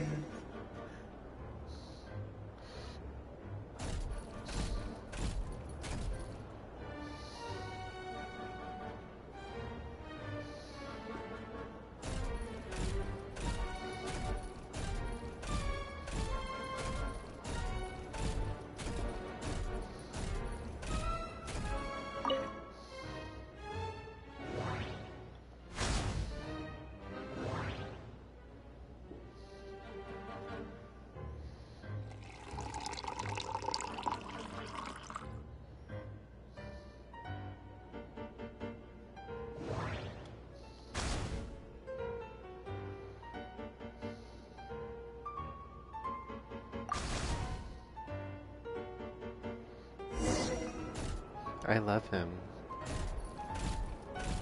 He's so derpy. Look at him go.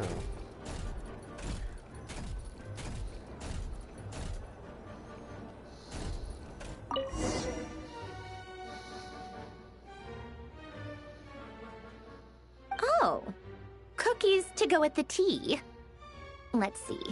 They must be from that person who brought those documents. I see they're from Hotel de Boer. Something's written on the box. We are proud to present this homage to the Fortress of Meropede's fun-filled mill collection system. Fortune cookies. Have a lucky start to your day. Sounds like a dumb gimmick to me. Be early to bed and early to rise. Get plenty of sun and drink plenty of water. Then things will surely go well for you. Not the way she said that. She sounded so interested at first, and then it slowly died with every word. What? Are you kidding me?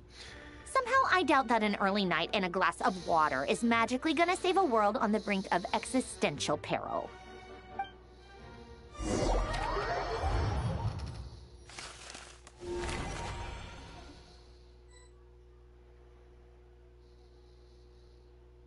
Lady Arlecchino, Word has reached us that Lady Marionette's troops are all in position. They are ready to act as soon as the order is given.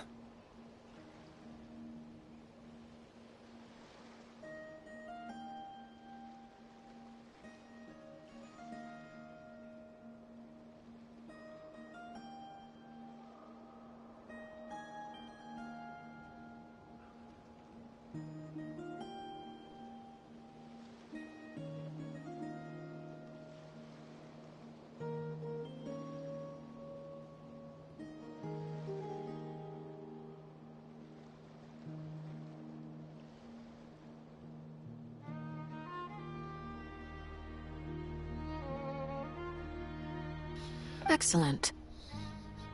The only thing is, they are fewer in number than we expected.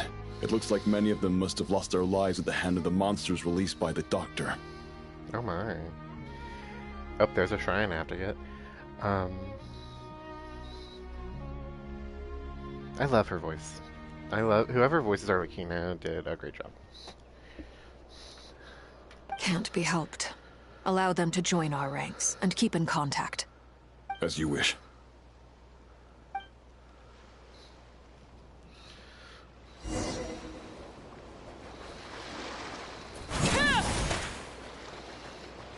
Man, I wish I got her weapon. That's so cool looking.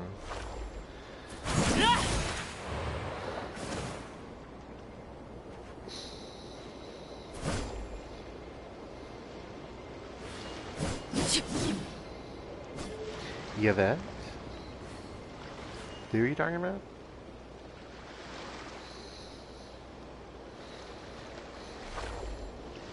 Aaron, Yvette? What's this in reference? So did I not read what was happening? Oh, the voice. Oh, yeah. Child. Can I actually? It's been a while, Arlecchino. You look well. Did Dottore really have to build his lab right on the sole path between Snezhnaya and Nodcry? Had to go on a huge detour to stay out of its line of sight. Sounds like an arduous journey. I assume you brought word from Her Majesty? Of course, all part of the job. Firstly, the Tsaritsa has authorized Fatui Internal Affairs to review Dottore's case. They will reach a formal verdict on whether he has turned traitor and whether he poses a threat to Snezhnaya. While they're working on that, I've been ordered to come and receive the refugees from Nodcry.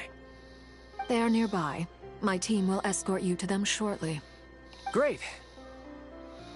Aside from that, Her Majesty has a message for you and Sandrone personally. Huh? Where is Sandrone? She stayed behind to work since I was making the trip anyway. It seemed sensible to have one person on standby at base while the other came out to meet you. All right, guess that's just how she rolls. In that case, tell her that the Tsaritsa's decree this time is pretty awesome sounding. I think she'll like this one. Still, I wonder what... Wait, what's that? They're not going to tell us the decree, aren't they? Did one of our troops turn into a monster? Take him out.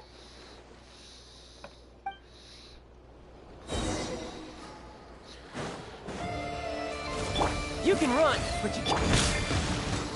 Lay to bear. Tidal wave.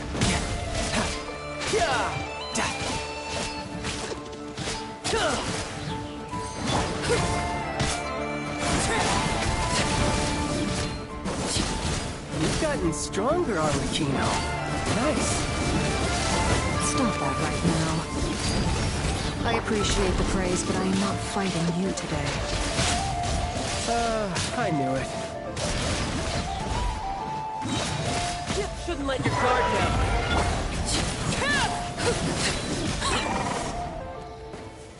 I can't believe literally it. couldn't see anything. He was a living, breathing human one moment, and the next... Another fine piece of work by our dear colleague, I'm afraid.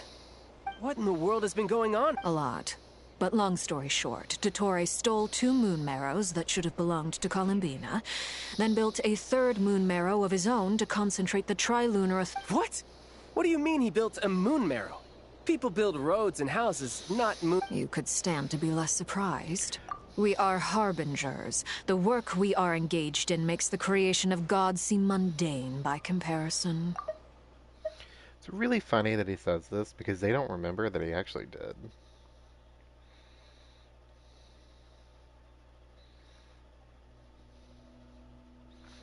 He did build a god.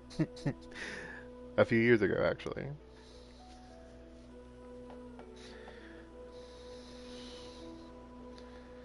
I tell everyone who asks that you once crossed swords with Rex Lapis while serving as a key supporter for Rosaline's plan.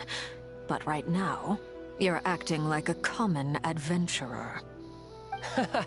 Thanks for speaking up for me. Those two really took me for a ride back then. Then again, surely no common adventurer would manage to get tangled up with them the way I did. That's gotta count in my favor, right? It almost sounds like you wish to repeat the experience. I might have to lower my opinion of you. No. I'll stop talking. Please, go on. Dottore is currently still experimenting with his newfound power in ways that continue to corrode the outside world. As for the human mutation, I believe this is simply a consequence of his experiments, and not a strategic move. That radiant beast was once a subordinate of Sandrone's. I suspect he was only allowed to live so that he could become an experimental subject. Also, those of us who fought Dottore have been afflicted with a curse. As such, I cannot leave Nodcry. Well, I think it's not that it didn't happen, it's just he didn't make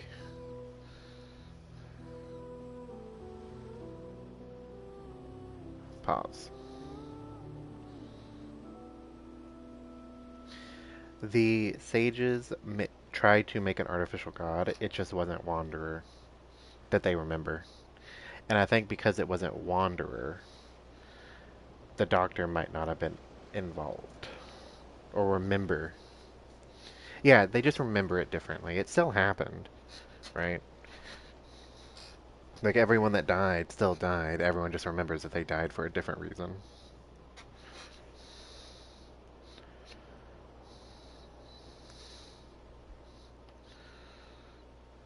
This is so much worse than I thought. No wonder Her Majesty's decree is so extreme. While these exceptional circumstances persist, the Harbingers are hereby authorized to use unilateral executive powers. Should Dottore pose a threat, Arlecchino and Sandrone are permitted to eliminate him. My thanks to Her Majesty. I will pass these good tidings on to Sandrone. Her Majesty has also declared that she will refrain from launching an attack on the now evacuated Nodcry due to the presence of unretrieved research material. A wise decision. By the way, how's my old partner doing? I'm assuming they're with you? Partner? You mean the Traveler? I'm afraid I have bad news. He was captured after our failed assault in Dottore's lab. His whereabouts are currently unknown. What? Why? Since when does Dottore have a bone to pick with him? That is indeed the question. I'm not sure he does. He must have some other goal in mind. This won't do. I have to rescue him. Aww. You can't. We have no idea where the Traveler is. What am I supposed to do then? Stand here twiddling my thumbs? Sandrone is working on it. The best thing you can do right now is complete your mission. Fine. I guess I'll leave this to you then. One last thing. Tell the Rooster to get the message out to the gods and citizens of every nation in Teyvat. Beware. An uncontrollable pollution is spreading forth from Nodcry. The source of that pollution is a madman drunk on the success of his experiments. The Fatui and our allies will endeavor to contain the threat. However, if Nodcry falls, things are likely to escalate. Considering Dottore is one of our own, all Fatui stationed in Nodcry consider it our duty to stay and fight him to the bitter end. Whatever the cost. Hey, don't be too pessimistic. If it comes to it, I'm sure Her Majesty won't stand by and do nothing. Are you sure? I hope you're right. Are you sure about that? It sounds like something she'd do.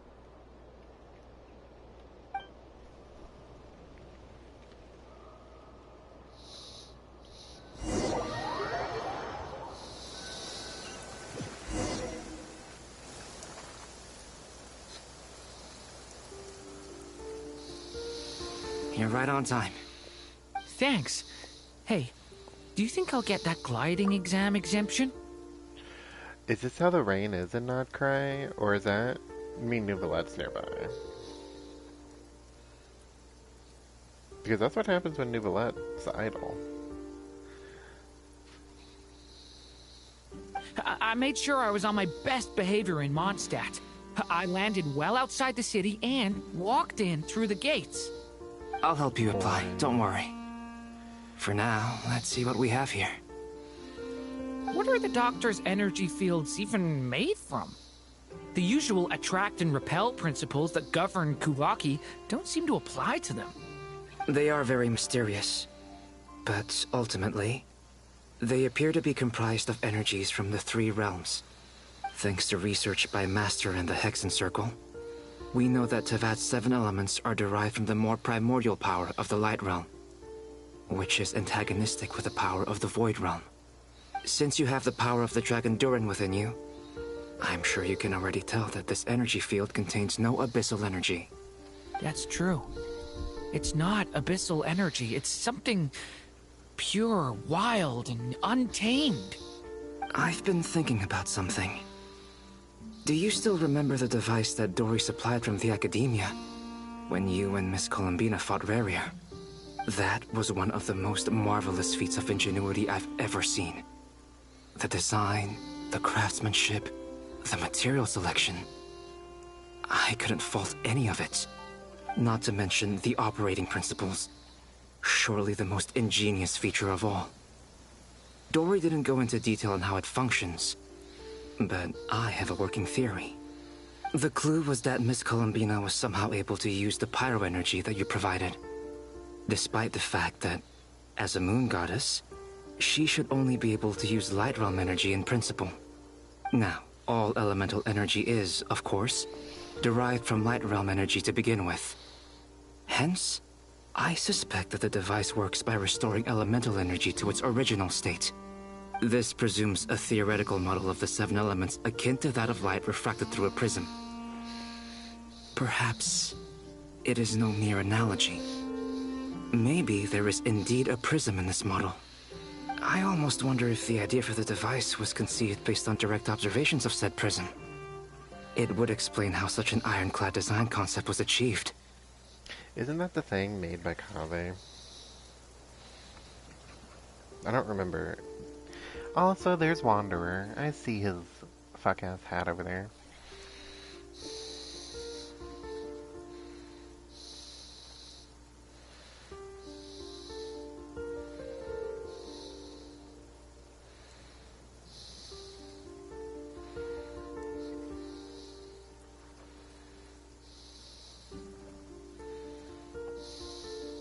It is at once a masterwork of engineering and a groundbreaking application of the Academia's latest elemental theories. I vaguely remember suspect only Lesser Lord Kusanali herself could have devised such an ambitious technology.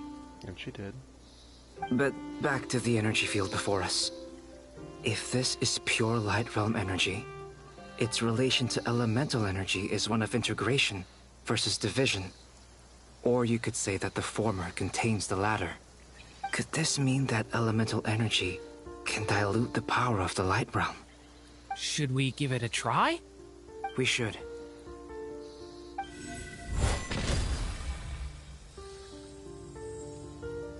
Ha!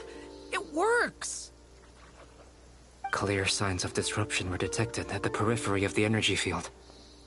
This indicates that elemental energy can disturb or even negate the field. Now you try. Why would he make a barrier? Its sole weakness is the power that like every other character has in this game.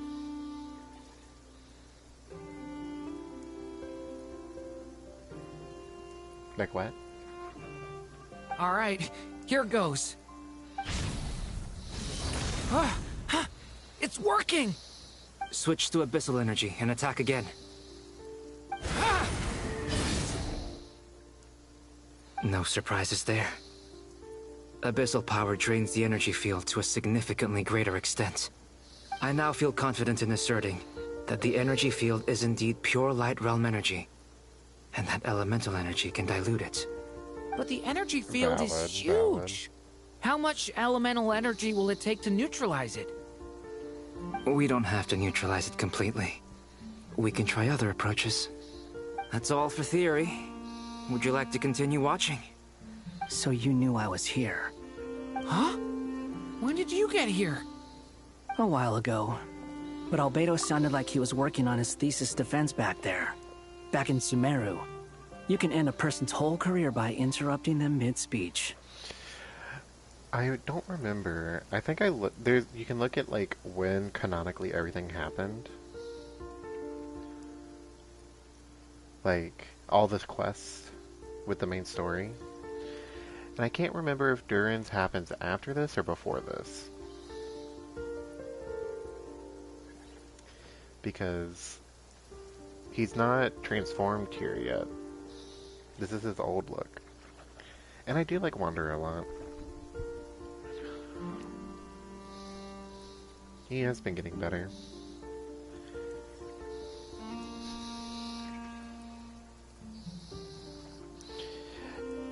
Yeah, if you go to like where you go to get keys, you can like see the like where all the quests happen. And I think Durin's happens after this. Which is probably why he looks like this. Yeah. I just can't look because they won't let me out of the instance. Very thoughtful of you. I'm truly touched. Could I ask you to lend me a hand? With what? A little test. Try using Animo to unleash a concentrated assault with circular blades, with the goal of breaking through at a singular point. Nice! This time it tore through the field. Tremendous. This is a major breakthrough. Should we go through? We probably shouldn't risk having mutually antagonistic energies in such close proximity. Durin, you stay here and watch the entrance. Hat Guy and I will go in to investigate. Sounds sensible to me. Keep your eyes peeled, Durin. Don't worry, I got this. You two be careful in there. Just give me the signal if you need help and I'll dive right in. What do you mean, signal? It's based on a new alchemical concoction I developed last month. When 2 bottles of it are smashed on the ground together, they emit a blinding burst of light. If it comes to that, remember to shield your eyes with your hat. Glad I asked. Thanks for the heads up.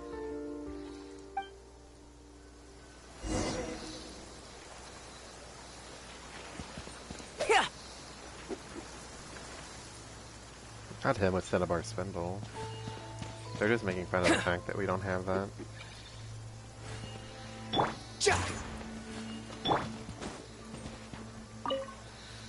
Like I thought. Beyond a certain distance, we can't see the opening where we came in. Maybe that's to prevent people from escaping. Sounds like Dottore's style to me. Oh, I can just leave.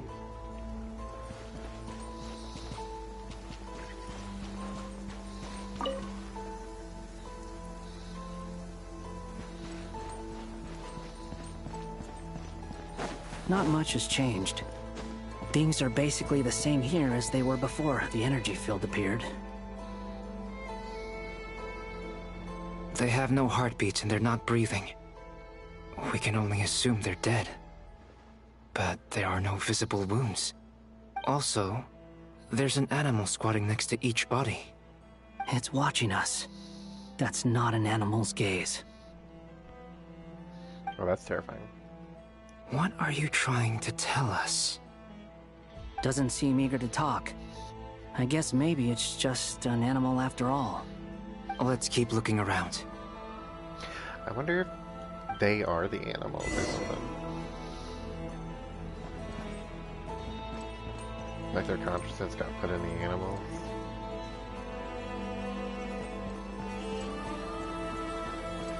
Sucks for this guy that got turned into a snail.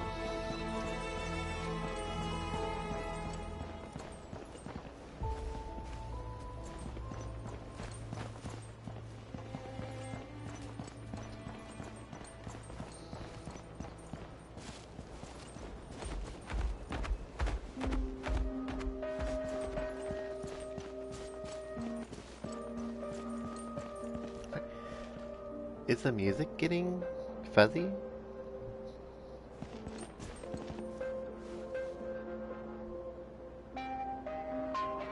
It is.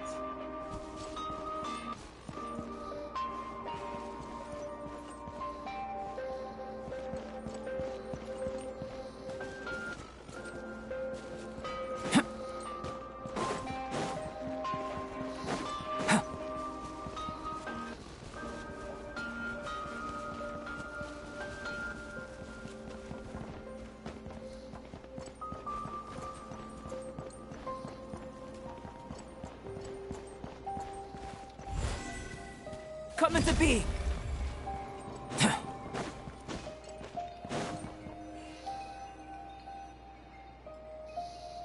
Same situation everywhere. Not a living soul in sight. Just countless bodies with animals standing watch over them. Well, I think we can safely rule out the possibility that they're all pets. Is skirting around the topic your way of showing consideration? Just being cautious. I don't doubt that you can handle the truth.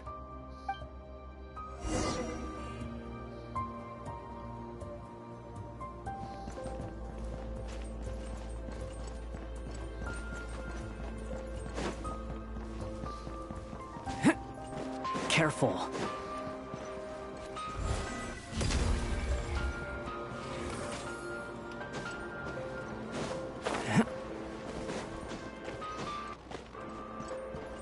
Please, help us. Please. No, that's Over terrifying. there, I hear a voice.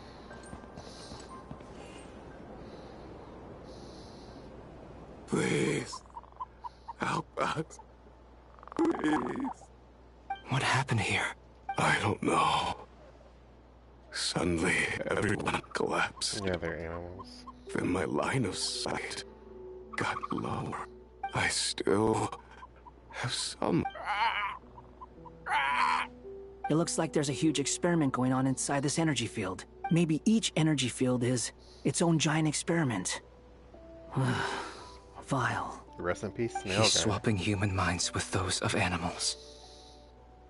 Even without the other circumstances, this would be an extremely radical experiment.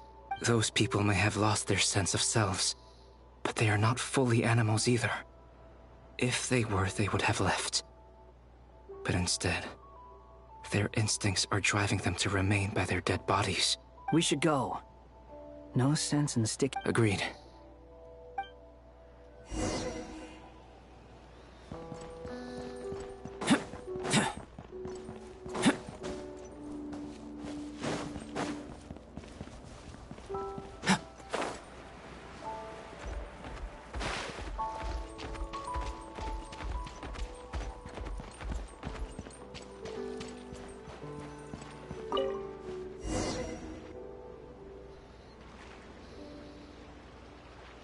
You're back!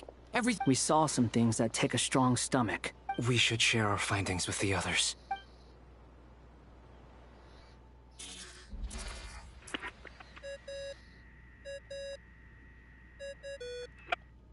Yes? Who is it? Miss Nefer, it's me, Albedo. We found a way to break through the energy fields. With enough control, it's possible to tear them open using elemental energy. Also, we managed to take a look inside. Dottore is carrying out his cruel experiments on an... Sounds like he's living down to our expectations. Might I ask how things are proceeding on your end? I'm just about to get started. I'll be in touch once I have a result. Oh, she's gonna use her Understood. box again. Stay safe. I will.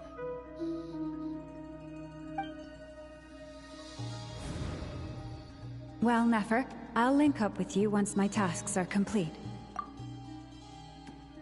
That's honestly the most sapphic thing they've said in a while.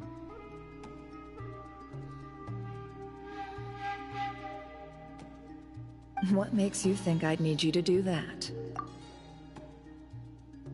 I'll need it. And considering the way you approach certain matters, I think you'll be better off with me present.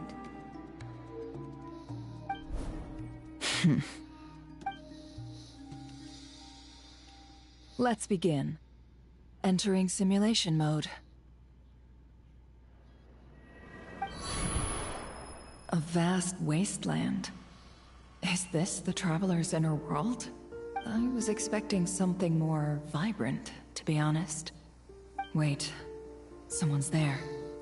What are you looking at? In that case, I'll look at it with you. I want to know all about everything you've seen and experienced. Is there somewhere I should return to? Or should I stay here and be the hero everyone says I am? I don't dislike my current life. Roaming the land, fighting battles, accomplishing missions, earning a living, looking after Paimon. It's not so bad. I guess the only thing that's missing is that you're not here with me. This is the conscious layer, which contains a person's true feelings. It is filled with both longing and kindness. I suppose anyone who lives long enough ends up wishing for someone who can't be there. Maybe it's the only way we can feel truly alive. Time to delve a little deeper. There you go.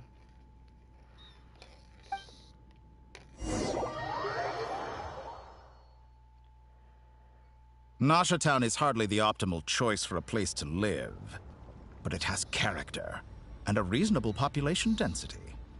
What are you trying to say? Oh, don't be nervous. I was just thinking where might make a good starting point for your journey. Perhaps I should send you further afield. Conria, perhaps. Conria ceased to exist long ago. Once again, you fail to understand the possibilities that the Tri-Lune creates. Anything that has existed in the past, I can now recreate. You simply do not wish to see that happen. That might be because you miss your sibling and fear getting answers that you are not ready to learn. But this is not for me to judge. If we are to collaborate, we need to maintain an amicable relationship. In a moment, you will be able to... Oh no. What are you... Oh no. What are you gonna do? Don't move. Something unwanted has crept into... Oh? Gone as quickly as it came.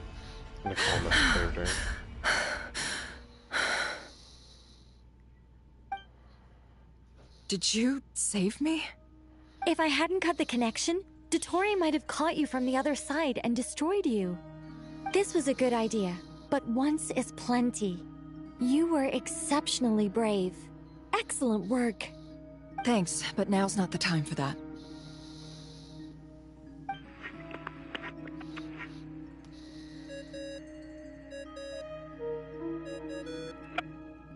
Albedo speaking. I think I know where he is. What is this endless darkness? I can't see anything, even though my eyes are wide open. But why? What happened? Ah, sorry about that. I take it you didn't notice. Just now, a friend of yours took a little peek into your mind. Could it be Nefer? How did she do it? Did she use something as a medium to connect to me?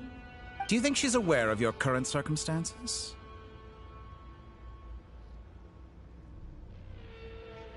Oh dear. Have I stunned you into silence? I only wanted to slow down your time a little so I could stop your intruder in her tracks. It would have been nice to capture the spy. I must say, I'm finding the ability to adjust the flow of time rather intriguing. The moment you closed your eyes, time seemed to grow impossibly viscous, didn't it? A whole month passed before you opened your eyes again, but only for you. No one else was affected. I dare say this is something only a god can achieve. This is so gross. Point taken. You've proven once again that you have god-tier powers. Oh, you misunderstand. This wasn't about proving a point. I was testing things out. I find I learn best by doing, and I have to admit, time is not the easiest dimension to control. I only wanted to make you sleep for a short while, but it ended up lasting a whole month. Clearly some finesse is required to wield the authority over time as I wish. I hope you're not angry with me. It was only a month's discrepancy, nothing too serious. Had I been off by a year, a decade, or even a century, that would have been quite a different story. You could have frozen me for millions of years. So much for collaboration. You aren't showing much sincerity. Millions of years? To what end? I wonder if you don't understand humans all that well. They are very pragmatic creatures who understand only that which they can perceive with their senses. If I had you sit here for a week, I imagine people might sympathize. But if I left you here for 100, 1,000, or 10,000 years, the sheer size of that number would cause it to lose all meaning to them. They would not have the capacity to comprehend your suffering, and thus they could not empathize. Unfortunately, while gods do exist in Teyvat, it is ordinary humans that account for most of the population. Their lifespans are so limited, their bodies so fragile. Did you ever really hope that they could begin to understand someone like you?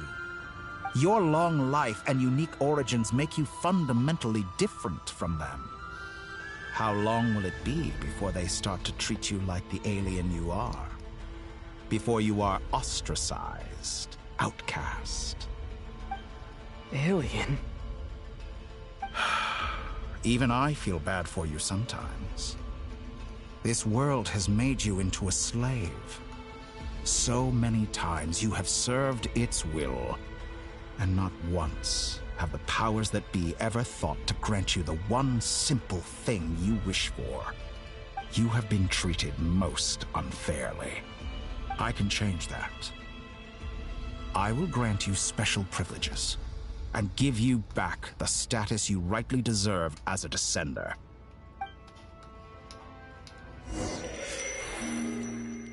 Galapina time.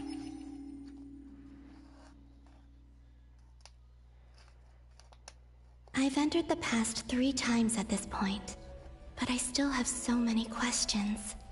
For instance, beyond each point being further back in time than the last, what determines the specific locations at which I can make entry? So far, the common thread linking all 3 scenarios is that the Traveler has been present. But it's more than that. I know I sensed something familiar around him. What was it? I'll keep this question in mind as I carry on.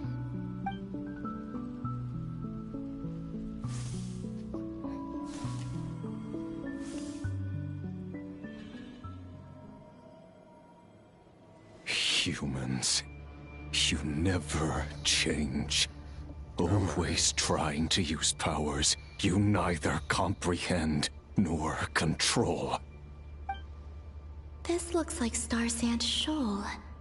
Was this before Rerir regained his physical form?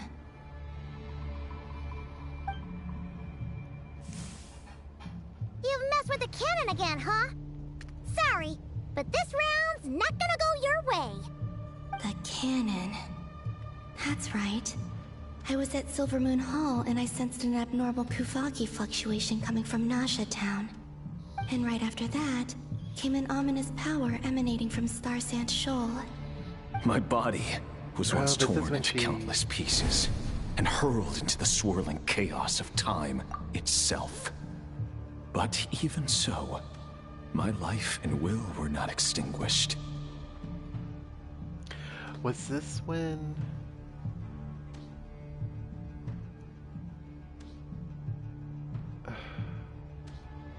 Was this the time that, like, the cannon fired or something, and they were like, were you the one that protected the Scions or Nasha Town or something? And she was like, no. I bet this is gonna be her right now doing that. I wonder if I could try to prevent his resurrection. But how would I do it? What can I do, here and now? Traveler! Behind you! Look at that light! No, I won't make it in time. She really He's does. using the Kuvaki shield, like I taught him. Is he going to use it to block the cannon's beam? He's strong. I'm sure he can manage. But the force released when the beam impacts the shield might lead to collateral damage. Easy Island. The Frost Moon Scions will be exposed to lethal levels of Kuvaki. A question, if I may. Kind Miss Columbina. When the cannon's Kuvaki beam was deflected earlier, I saw several bolts of energy streak toward Hisi Island, only to be blocked. Oh, I skipped it. Maybe that really was me after all. Well, future me. But I don't know if I have enough power left. Oh.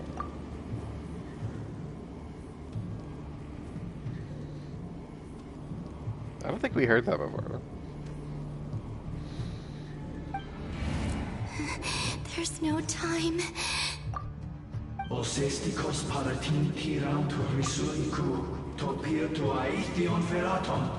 we did hear that?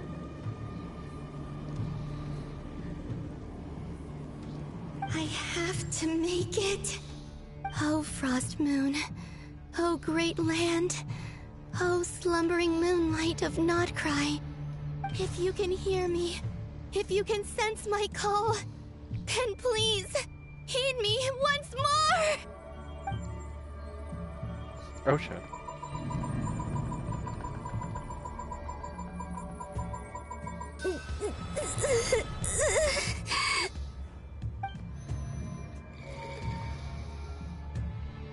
Did it work?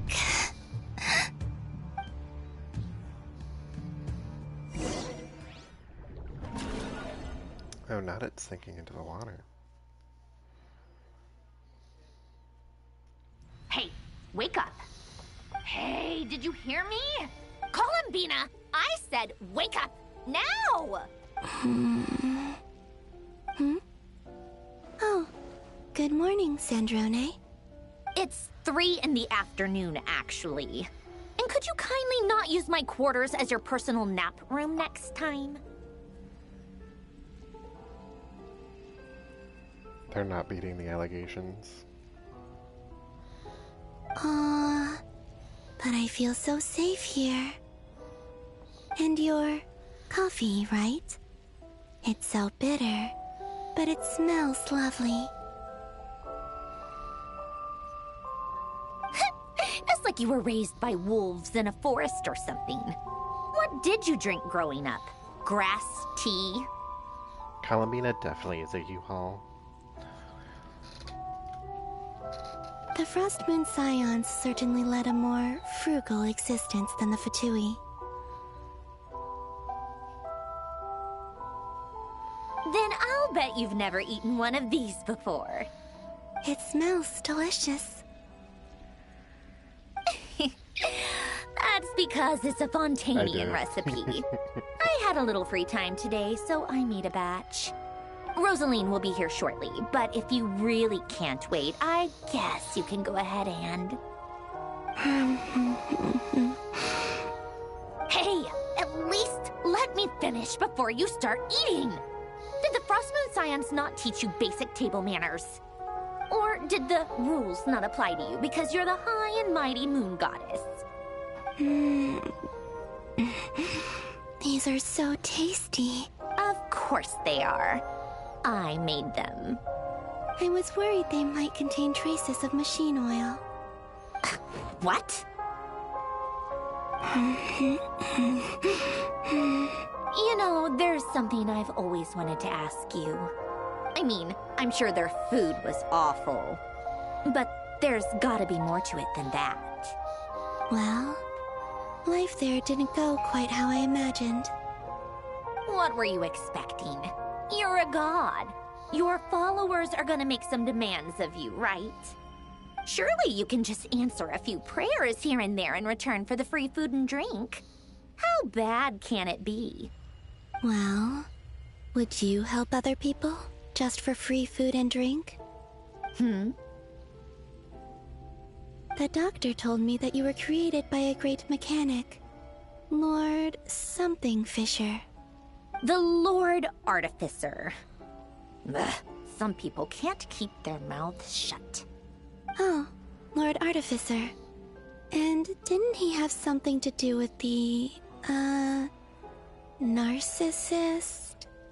Narcissenkreuz Ordo. Yes, that was it. Narcissenkreuz Ordo. So, would you try to fulfill their wishes? You must be joking. I wouldn't go even if they paid me. I don't even know them. Exactly. Well, I felt the same way. I did not know the people who made demands of me. Huh. What do you know? We're on the same page for once. In his later years, Alain did ask me if there was anything I wanted to do. If I had any wishes of my own. Well, I don't. And I'm not in any mood to fulfill someone else's either. Who's Alain? He was the... You know what? Never mind. You're not gonna remember. Anyway, the point I'm trying to make is, neither of us is the self-sacrificing type. Let me ask you this. What sort of place would you like to live in, if you could choose? A place where people don't ask me for things I cannot give them. Where they don't worship me, or fear me, but just want to chat with me like a normal person. I'd also like the freedom to come and go as I please. And ideally, it would be somewhere with the smell of coffee and snacks. Not to burst your bubble, but no such place exists in the world. Now, take your snacks and scram.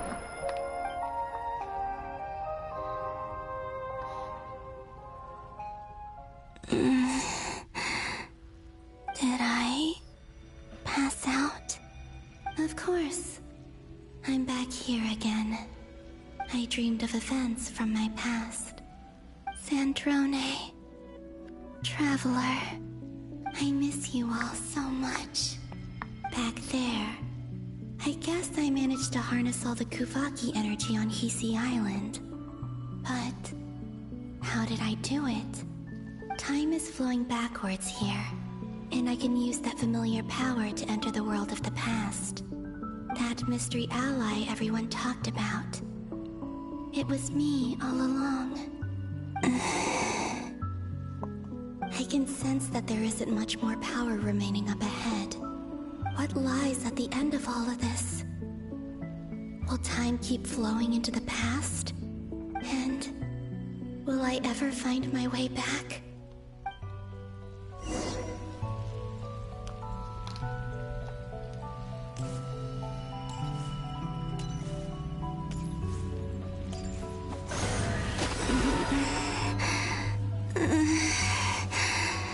It's getting harder and harder to use my power.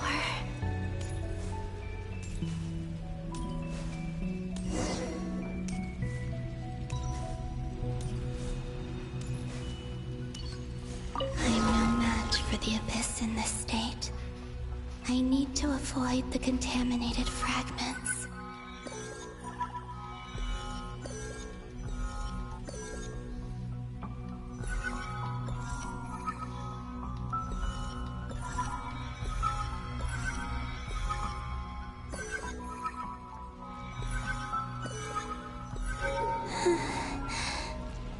Time to go. I wonder where I'll find myself this time.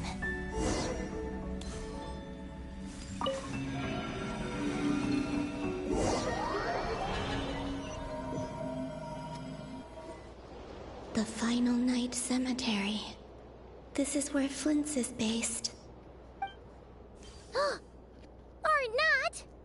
How are we supposed to read through this many files? Difficult, yes. but it is also our most efficient option. Seems like they're searching for information. Oh, I remember. Flint and Varga talked about some files on the Wild Hunt. Was this my doing too? To expose the true intentions of this Rerir, we need to dive into Nodcry's history. Are my actions changing the past? Or are they simply completing a process? Is all of this inevitable? Or am I the one making these decisions? If I choose not to help them now, will it change how things turn out? Hope we don't land on our heads then. They're my friends. I can't not help them.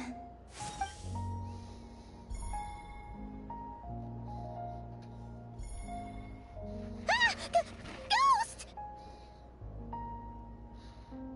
And the other one was... here. Hey! Another file's moving!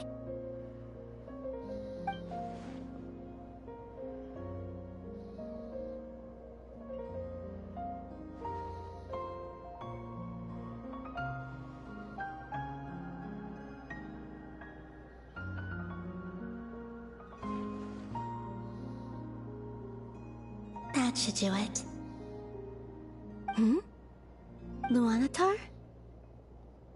You can sense my presence? Wait!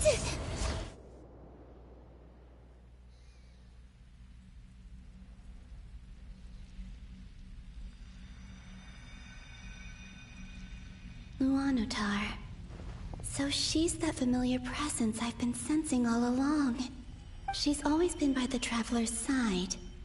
That explains why the Traveler has been there each time I've entered the past. But why Luanatar? Is it because she has a connection to me as the Moon Goddess's familiar? If so, why not any other Kuhenki? That's...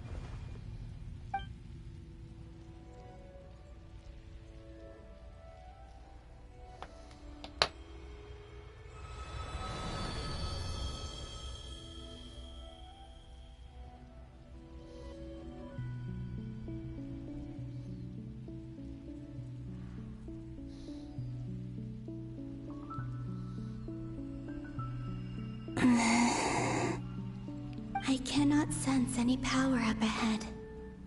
Just a void, stretching out into infinity. This is likely my final chance to enter the past. It's now or never. I have to find a way back.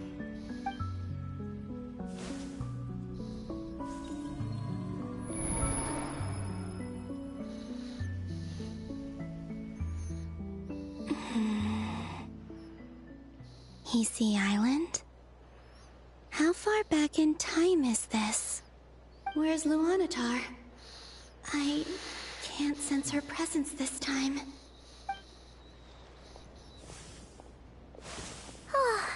Seeing Enefa and Aino reunited like that sure was heartwarming.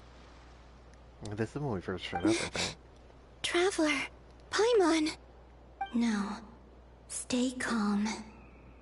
I don't have much power left to change Isn't this when things. they first met Luanatar? I don't even have that much time left here. Think, Columbina. How do I find a way back? A way back... to where? Do I go back to Moonprayer Night? Or to the future that followed? And if I return in my current state, what will become of me then? Dottoro's actions that day proved that he'd been planning that for a long time. He had already seized the power of 2 moon marrows before capturing me. Even if I managed to get back, how can I fight against him when he wields the Trilune Authority? I can't. If I go back like this, I'll be playing right into his hands. I have to find some way of rivaling the power he has usurped.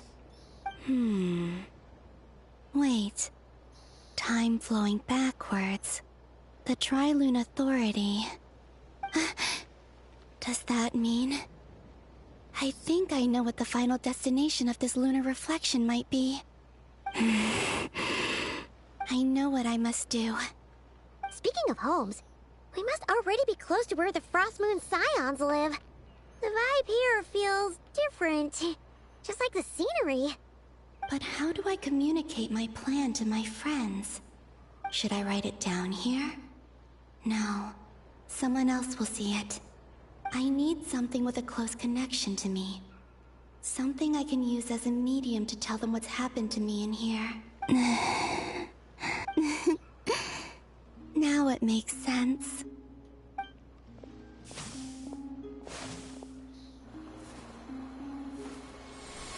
Oh, she creates it, doesn't she?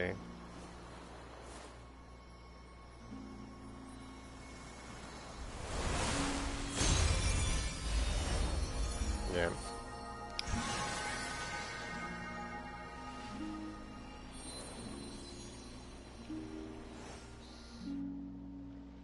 Hey, what was that? I feel like some sort of breeze blew by, and then the petals suddenly turned into... Huh? It was I who brought Luanatar into being. I gave up a piece of my own soul to create her. That's why I could sense a familiar power from the moment I entered this space. It also explains why she's been present in every past location that I've entered. Because we have a deep connection. Hey there! What's your name? And the reason why there are no more gates to the past after this point is that Luanatar hadn't been born then. No wonder I sensed the trace of a blessing when we first met. But I still didn't recognize the soul hidden within you. Back then, I was just a little lost dove. I had yet to become Columbina Hyposelenia. Go on now. We've got stuff to do. Best you find someone else to hang out with. Hey, you scared it off. That definitely wasn't voiced before. I'll be counting on you. Remember to stay by the traveler's side, guide him, and help him in my stead. Oh, and bring him to the garden where the moon prayer blossoms grow. There's a little lost dove there who will need his help. Go on. The only thing is I thought she recognized Lunatar. But it's been so long I don't remember.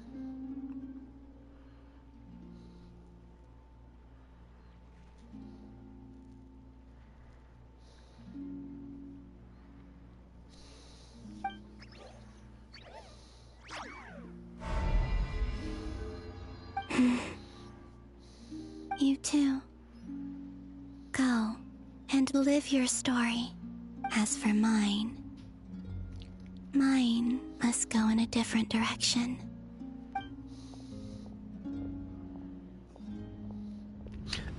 That makes sense.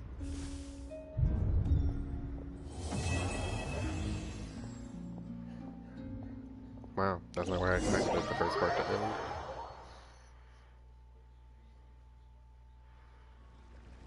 Doesn't even let me stop. How would you like to experience the thrill of never being held accountable for your actions? You could crush people like ants without consequence, or tear off their heads or limbs as you please. I'm so tired. Believe me, such a life is but one small step away. What point is he trying to make? Freedom? But the freedom to kill? To do evil and get away with it? Why would you offer me that? The creation of a world is the ultimate scientific experiment. I have taken my research to the highest level, where I shall be not just a god, but also a servant to many sacred spirits. I shall heed the truth and perform holy deeds.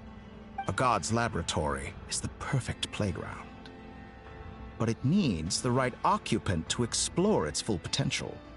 Mortals are found everywhere one looks. Not so with Descenders. I'd prefer my first guest to be a distinguished individual such... So the condition for entering the new world is to take innocent lives. In the same dilemma, could I really bring myself to kill others for my own benefit? Have you made up your mind? I can't do it. Your playground is no place for me. You're putting your hopes in the wrong person. But we both know I'm not quite the hero you say I am either. I have my own reasons for the journey I'm on. You've grown a lot since we last met, but there are still things you are unwilling to compromise on. This will only hinder you.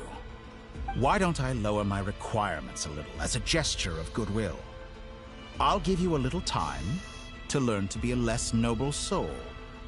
That'll make things much easier for you. I really... And yet you already sound less defiant than a moment ago. The benefits appeal to you because you can read the signs of the times. Why don't we return to my research facility? Your last visit was so rushed. There is much that I have yet to show you.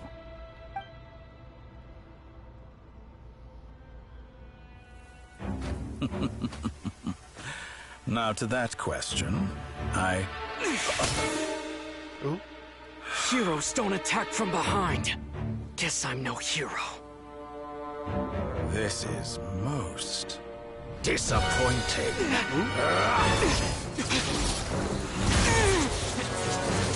That is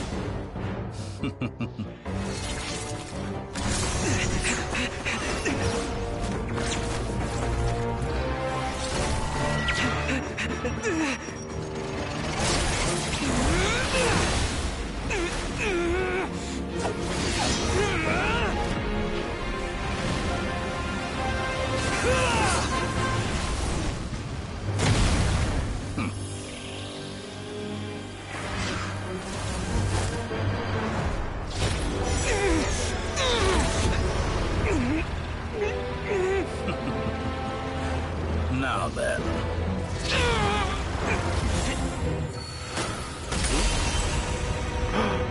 No, that's not cool. No wonder.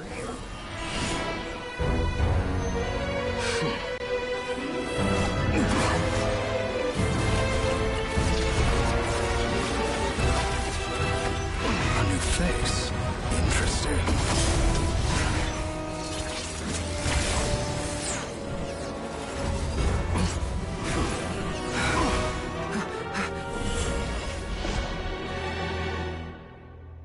It's quite the character growth that he chose to save us instead of trying to kill Dottore.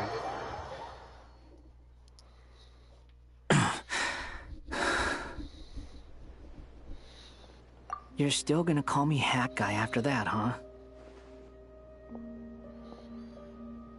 I didn't see anyone else in there who needed saving.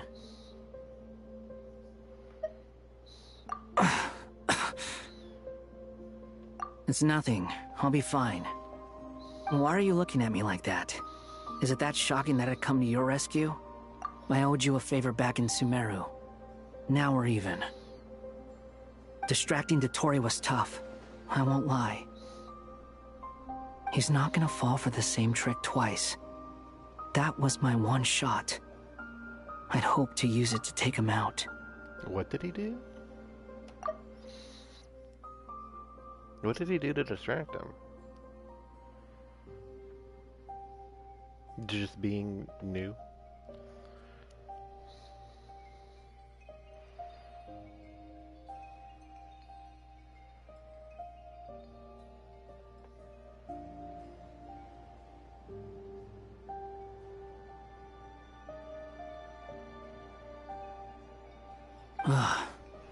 I never wanted to obliterate someone more than I do right now.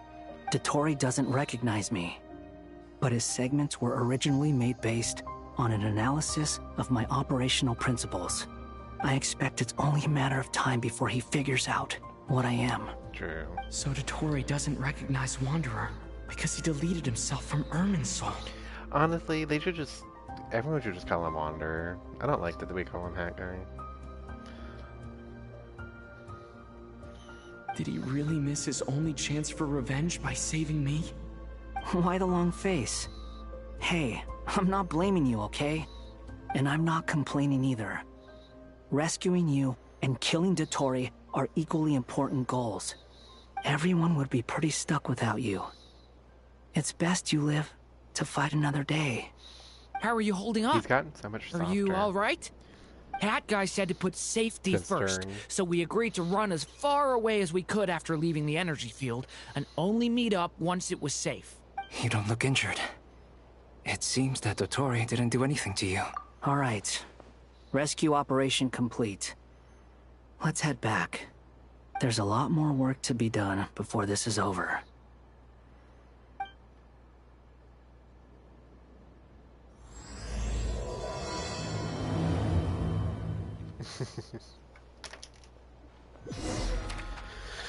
Oh God.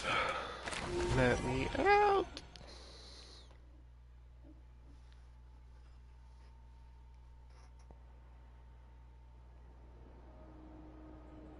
Understood. I will bear the Tsaritsa's decree in mind. I don't see what's so awesome about it, though. Does he really think everyone else is as immature as him? I'm not stooping to Tartaglia's level. I thought you might say that. How's your progress? Quite promising, actually. That alchemist Albedo gave me a few ideas. Remember how I asked you to look up some files for me? That stuff on the Nachtschitzenkreuz Institute. Rene de Petrichor and Jakob Ingold. Alain Guilton despised Rene's theories and methods, but he never managed to come up with better alternatives either. So I adopted some of Rene's ideas. I thought Alain was like a father to you. He and Rene were mortal enemies, were they not? And what would you say if Lenny and his friends one day learned something useful from someone you utterly detested? I would applaud them for it. That would mean that they have surpassed me. For all we know, Alain Guilton might have thought the same thing.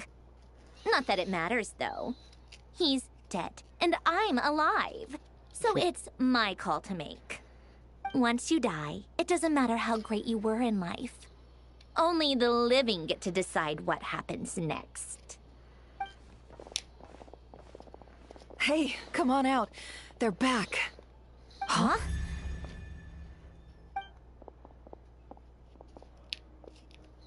You're back? And your head's still screwed on? And you still have all your limbs? What does it look like? Way to keep your composure, madam. Excuse you. I am perfectly composed. Glad you're okay. Yes, it's a huge relief. Worry? Oh, yeah, right. You think we, the Fatui, were worried about you? We were worried sick. Hey! The Traveler and I were already friends. You are free to join this mission in whatever capacity you please. Much like your tea parties. That's funny. It's a laugh a minute with you guys. I must say, I was quite surprised when Mr. Albedo told me he would need no additional aid. We discussed this on our way back as well. I am rarely so unequivocal, but in this case, we had full confidence in Hat Guy. He said he knew what he was doing. Albedo and I pretty much had to just wait outside on standby. Meanwhile, Hat Guy broke into the energy field and rescued the Traveler solo. You didn't have to mention that. Well, I'm thoroughly impressed. You are a force to be reckoned with, Hat Guy. Is he back? Is he really back? Traveler! It's really you! Oh, thank goodness! Paimon missed you so much!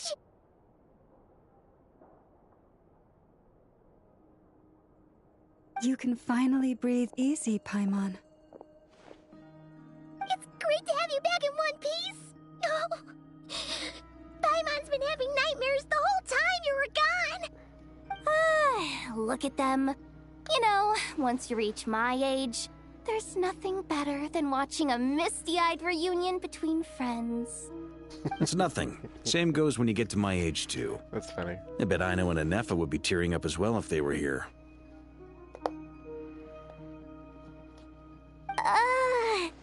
Varka, I'm not sure Anefa can cry. Oh, yeah, good point. Hey, your eyes are looking a little red and puffy. Come here, let's hug it out. What? Ew, no! No, thank you. That was kind of weird. You're not my dad, okay? Knock it off! Everyone, I'm sorry for all the trouble I caused you. But the silver lining is, I didn't come away from this ordeal empty-handed. While I was being held captive, I learned a lot about Dottoro's current capabilities, and what he plans to do with them. Allow me to explain. I know, it was so weird. That must have been like some kind of translational difference. The three moon goddesses were even more powerful than we imagined. No wonder Dottore believes himself to be equal to the gods, maybe even superior. Utter blasphemy. While everyone was gone, Nefer and I made an interesting discovery. And I believe Miss Sandrone has something to share too. Ma'am, perhaps you could do the honors?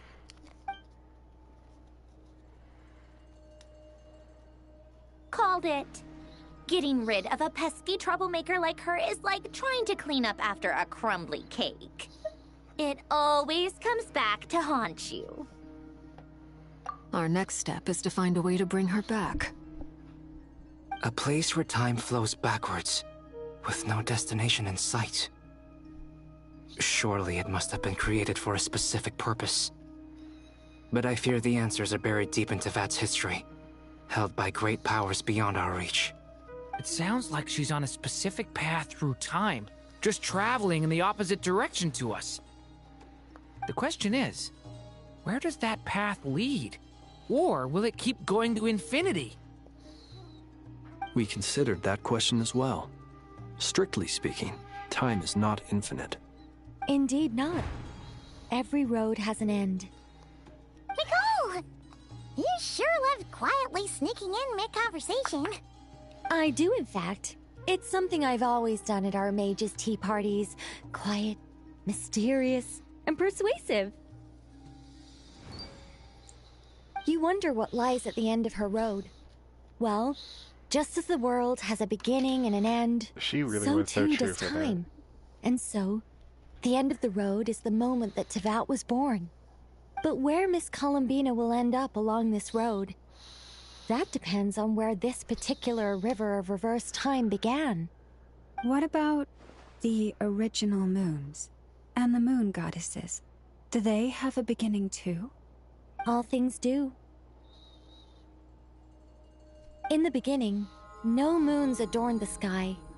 It was the Dragon King Nibelung who raised the three moons into the heavens, and thus were the moon goddesses born. They were shadows of the planet, born to wield Nibelung's authority and oversee the world on his behalf. They were extensions of his will, manifestations of his majesty. She is so happy to get to Yamp. I just know it. But then one day, they disappeared just as suddenly as they had once been brought into being. Nobody knew where they had gone. We know though, right? We know that Nibelungs tried to use their powers so the Heavenly Principal threw him in jail.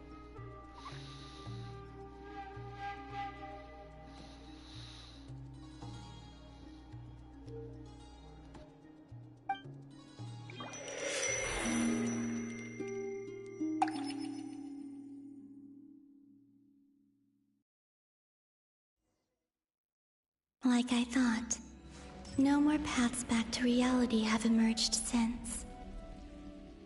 But how can I be sure that I'm going the right way without scenes from reality to keep me on track? I can't even be sure of how long I've been walking for. The further I travel, the less stable this space becomes. There are even moments where I can sense something that feels like abyssal energy.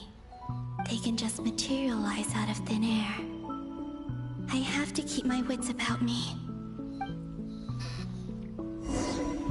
Well, whatever is ahead of us looks interesting.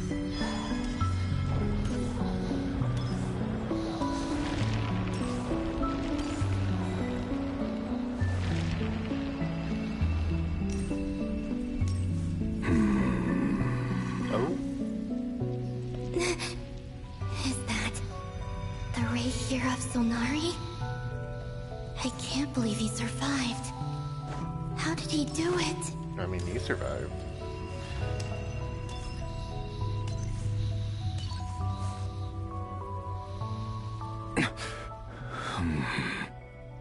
You are the moon goddess. But how? Please, there's no need. I'm not interested in fighting anymore. I find that a little difficult to believe. Yeah. Honestly, so do I. The way you used my own power against me was... It was a brilliant strategy. And then, in the final moment before I was thrown into this space, I got to see an old friend. Mr. Dainsleif. Right. It was so long ago now. But we were friends once. When I first got here, I was filled with hatred, remorse, and rage. How I cursed and devoured. I tore everything here apart. I was consumed by the desire to leave this place and have my vengeance. But to no avail.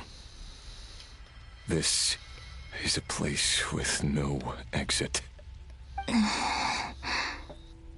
This is the second time I've entered this space. Though I have no memory of the first. I was torn to shreds the moment I entered. Oh yeah, but that is this what happened. time I survived. It must be partly because of this new body. And partly because of all the Kuvaki I absorbed in Nodcry. Are you the source of the abyssal power in here? Not all of it. Some is from when I first arrived here and tried to destroy everything. But there was already a degree of abyssal power here before I entered. And like a venomous snake baking in the merciless sun, it tried to slither into my shadow. Tried to? So, you rejected it? Yes. Because after that, the world suddenly became silent for a moment. What do you mean? The voices in my head, they were gone. And then I saw her. Her? Thalindis. Never mentioned that she saw a memory of Thalindis leaping into the moon's reflection. More precisely, I saw her afterimage. I'm sure the real her is long gone. She was just an ordinary Conrian. She couldn't have survived here for very long. Anyway, why have you come here? Didn't you know it was a dead end? If I hadn't escaped through the moon gate, my friends would have been in far greater danger.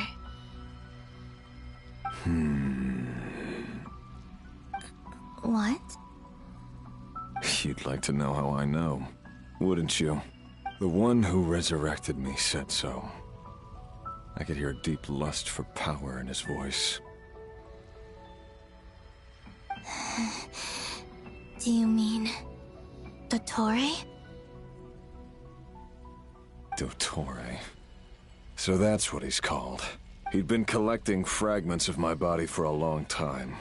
All so that he could resurrect me at the moment of his choosing. Makes sense. I had no interest in his research. But being as corroded by the abyss as I was, we were aligned as far as hunting the moons and recovering my... So that's why the Wild Hunt suddenly became so active in Nodcry. When I left the Fatui in my weakened state. Moon Goddess? What? I know this is a lot to ask, especially from someone who tried to kill you. If you refuse, I won't fight it. That's definitely a sentence. But this is the only thing I desire now. Nothing else matters. What do you want? I'd like you to take a message to Thalindis for me. Thalindis? But... Yes, she's dead. I can sense that some part of her soul remains here. Why don't you go and speak to her yourself? I can't. I don't know why, but I can't move freely in this space as you can. All I can see is a glimpse of her, walking away. Just like the moment when I last saw her in life. In return, I will clear these abyssal obstacles for you. No, not in return. I'll clear them for you, whether you want to help me or not. It feels like something I ought to do. Man, his design's kind of crazy.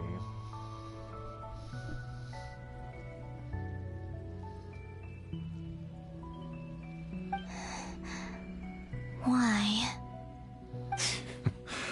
Yeah. Why, indeed. I've been asking myself that question a lot recently. Why did I do the things I did? I'm tired of it all. Tired of the person I became. I think I grew tired of it long ago. I know, right? But I wouldn't admit it to myself. And ultimately, that's how I ended up here. What do you wish to tell her? All of it. My past. My mistakes. Everything that happened after we were separated. Is it okay if I give her the abridged version? That's funny. Why is Colin being so real?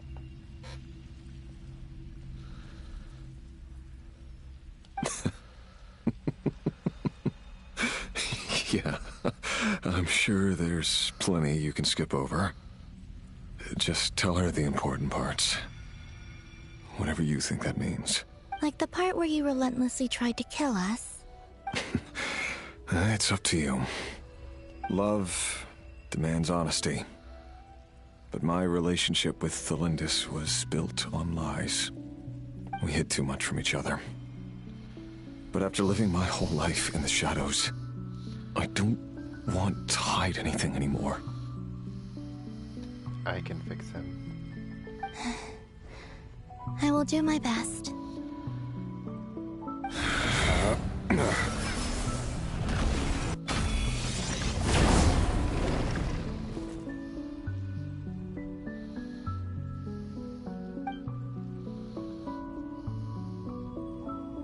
There. The Abyss will no longer stand in your way. Even though Mr. Dainsliff felt he had to fight you, I think he still regarded you as a friend.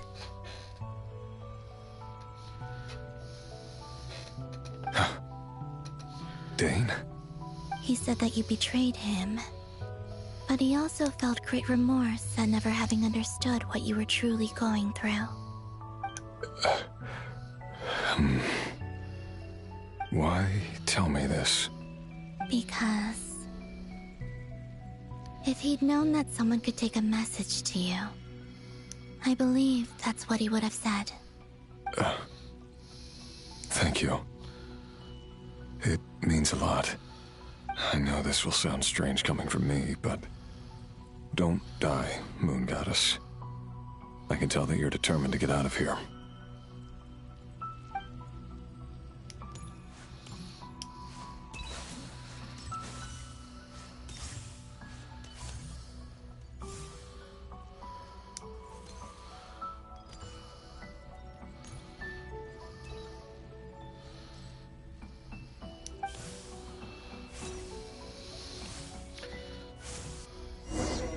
She said, bye. He kept his word. The Abyss is no longer obstructing my path.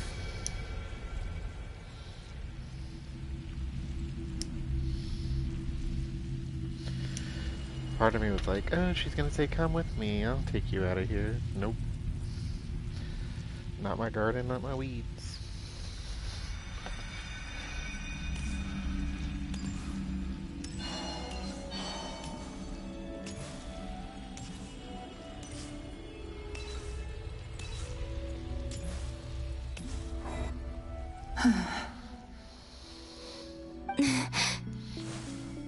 Is that the Lindis? She wasn't far off at all.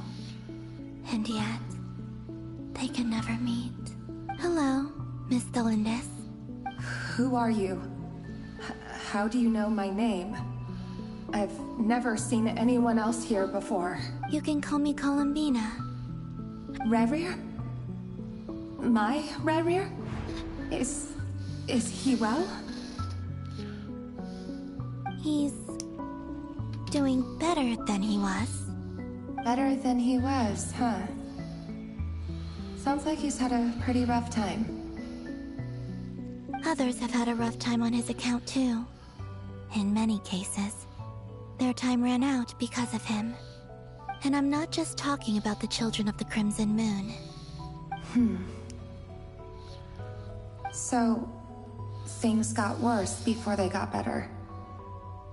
Could you tell me what happened, Miss Columbina? Are you sure you wish to know? Yes. This is my opportunity to learn the truth. No matter how hard it is to hear, I have to know. I admire your courage. However, time is short. I cannot stay here for long.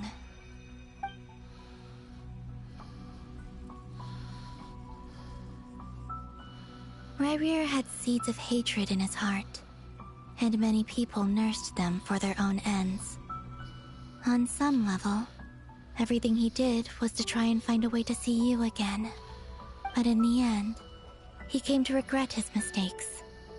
He wanted to apologize for hiding his past from you. Beyond that, he did not say specifically what it was he wished to convey to you, but I'm sure that you've always been on his mind. You are what has kept him going over all these years.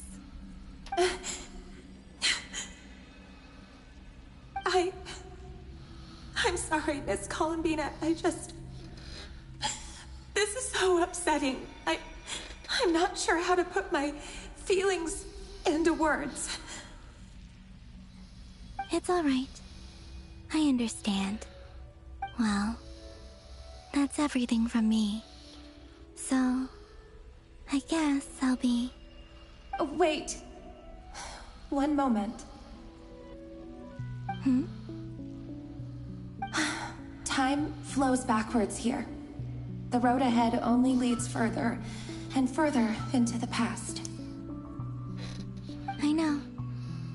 I intend to reach the end of that road. Without a moon marrow, without the 3 moons' power, you won't make it far. Wait, unless... Are you one of the moon goddesses? You could say that. I see. I often think to myself, if life is like a train ride, why haven't I reached the terminus? Where am I even going? And it's not just me, it's this whole place. Wherever it is, it seems like it's existed forever. It's such a mystery. Where is it going? I wonder... So, to continue off of my theory, that she is the original 3rd moon goddess. I wonder if she created this place herself, because she knew this place had to exist for her to get back here. I must seem so ridiculous. I can't answer these basic questions, and yet I jumped right in here without hesitating, only to be torn apart the moment I entered by powerful energy currents. Only my soul remains now. I guess they did. Thinking back, I was suddenly overcome with fear and terror in that moment. Perhaps I too became bewitched by the abyss. I may have been the leverage it needed to control Rerir. I'm I used to be a researcher at the Universitas Magistrorum in Conria, researching the iridescent moon's marrow. Eventually, I came to the conclusion that time in here flows in reverse. Rerir was one of the Vinster King's retainers. With me, he was in an impossible position. It plagued him constantly. I wanted to help him escape his lot in life. I wanted him to be happy. So I thought I'd use this place to return to the past. At the time, I thought I could just go back to the day that the Vinster King first found the princess. It was only after meeting the princess that the Vinster King started going too far with his research into the abyss. That was the day all of our woes began. I thought I could stop the king from ever meeting her and solve everything. I couldn't kill the Vinster King himself, so I had to find another way to save Rerir. That's why I wanted to go back, to kill the person who had brought new possibilities to our realm. I'm sure it was a futile endeavor, but the abyss probably enhances the basest human desires. So I naively hoped I could change everything. But I was simply too weak. Like a speck of dust against the whole universe. Look at me. I didn't even survive the journey here. Not physically, at least. I know I'm never getting out of here. But you're different. You can make it, and I want to help you. I owe you that much. How do you plan to help me? Have you noticed the golden energy that exists here? Based on my past research and my observations since coming here, I believe they carry you forward faster. I can share what I've learned, and help you understand the pattern in which this energy appears.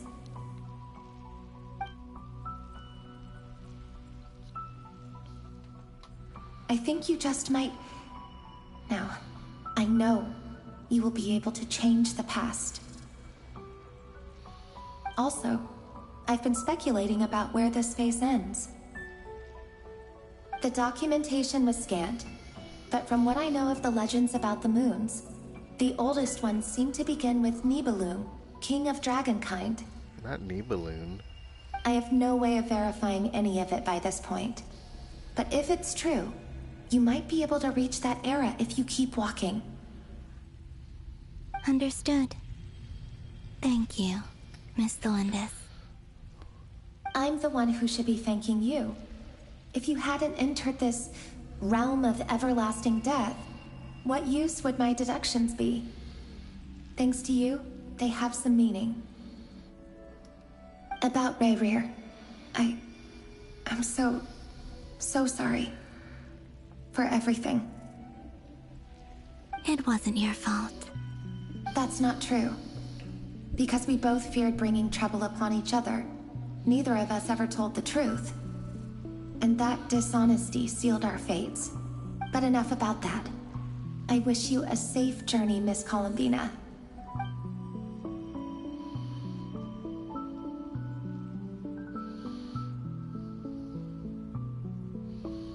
And may the outside world never have to experience pain like this again.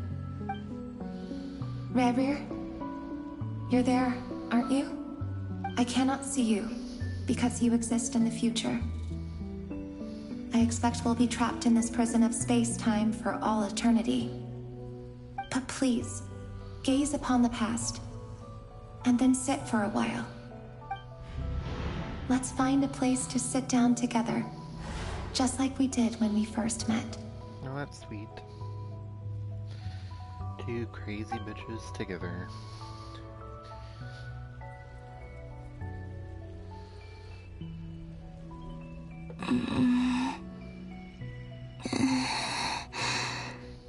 How long have I been walking?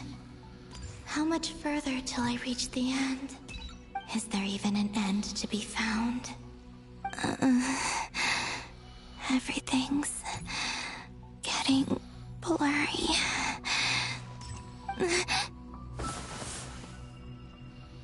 Huh? Master. Have you come from the distant future?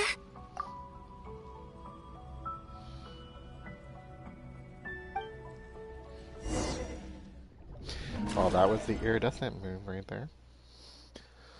So, how exactly did the moons just disappear?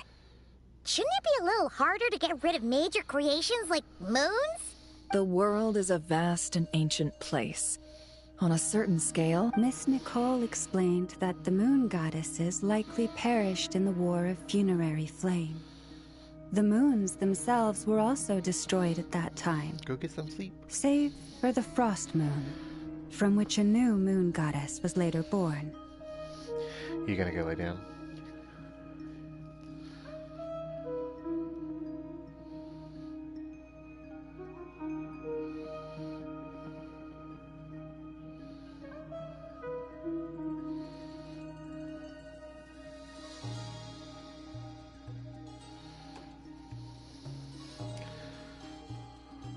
I'm gonna stop the stream then. It would explain why you've been quiet for so long.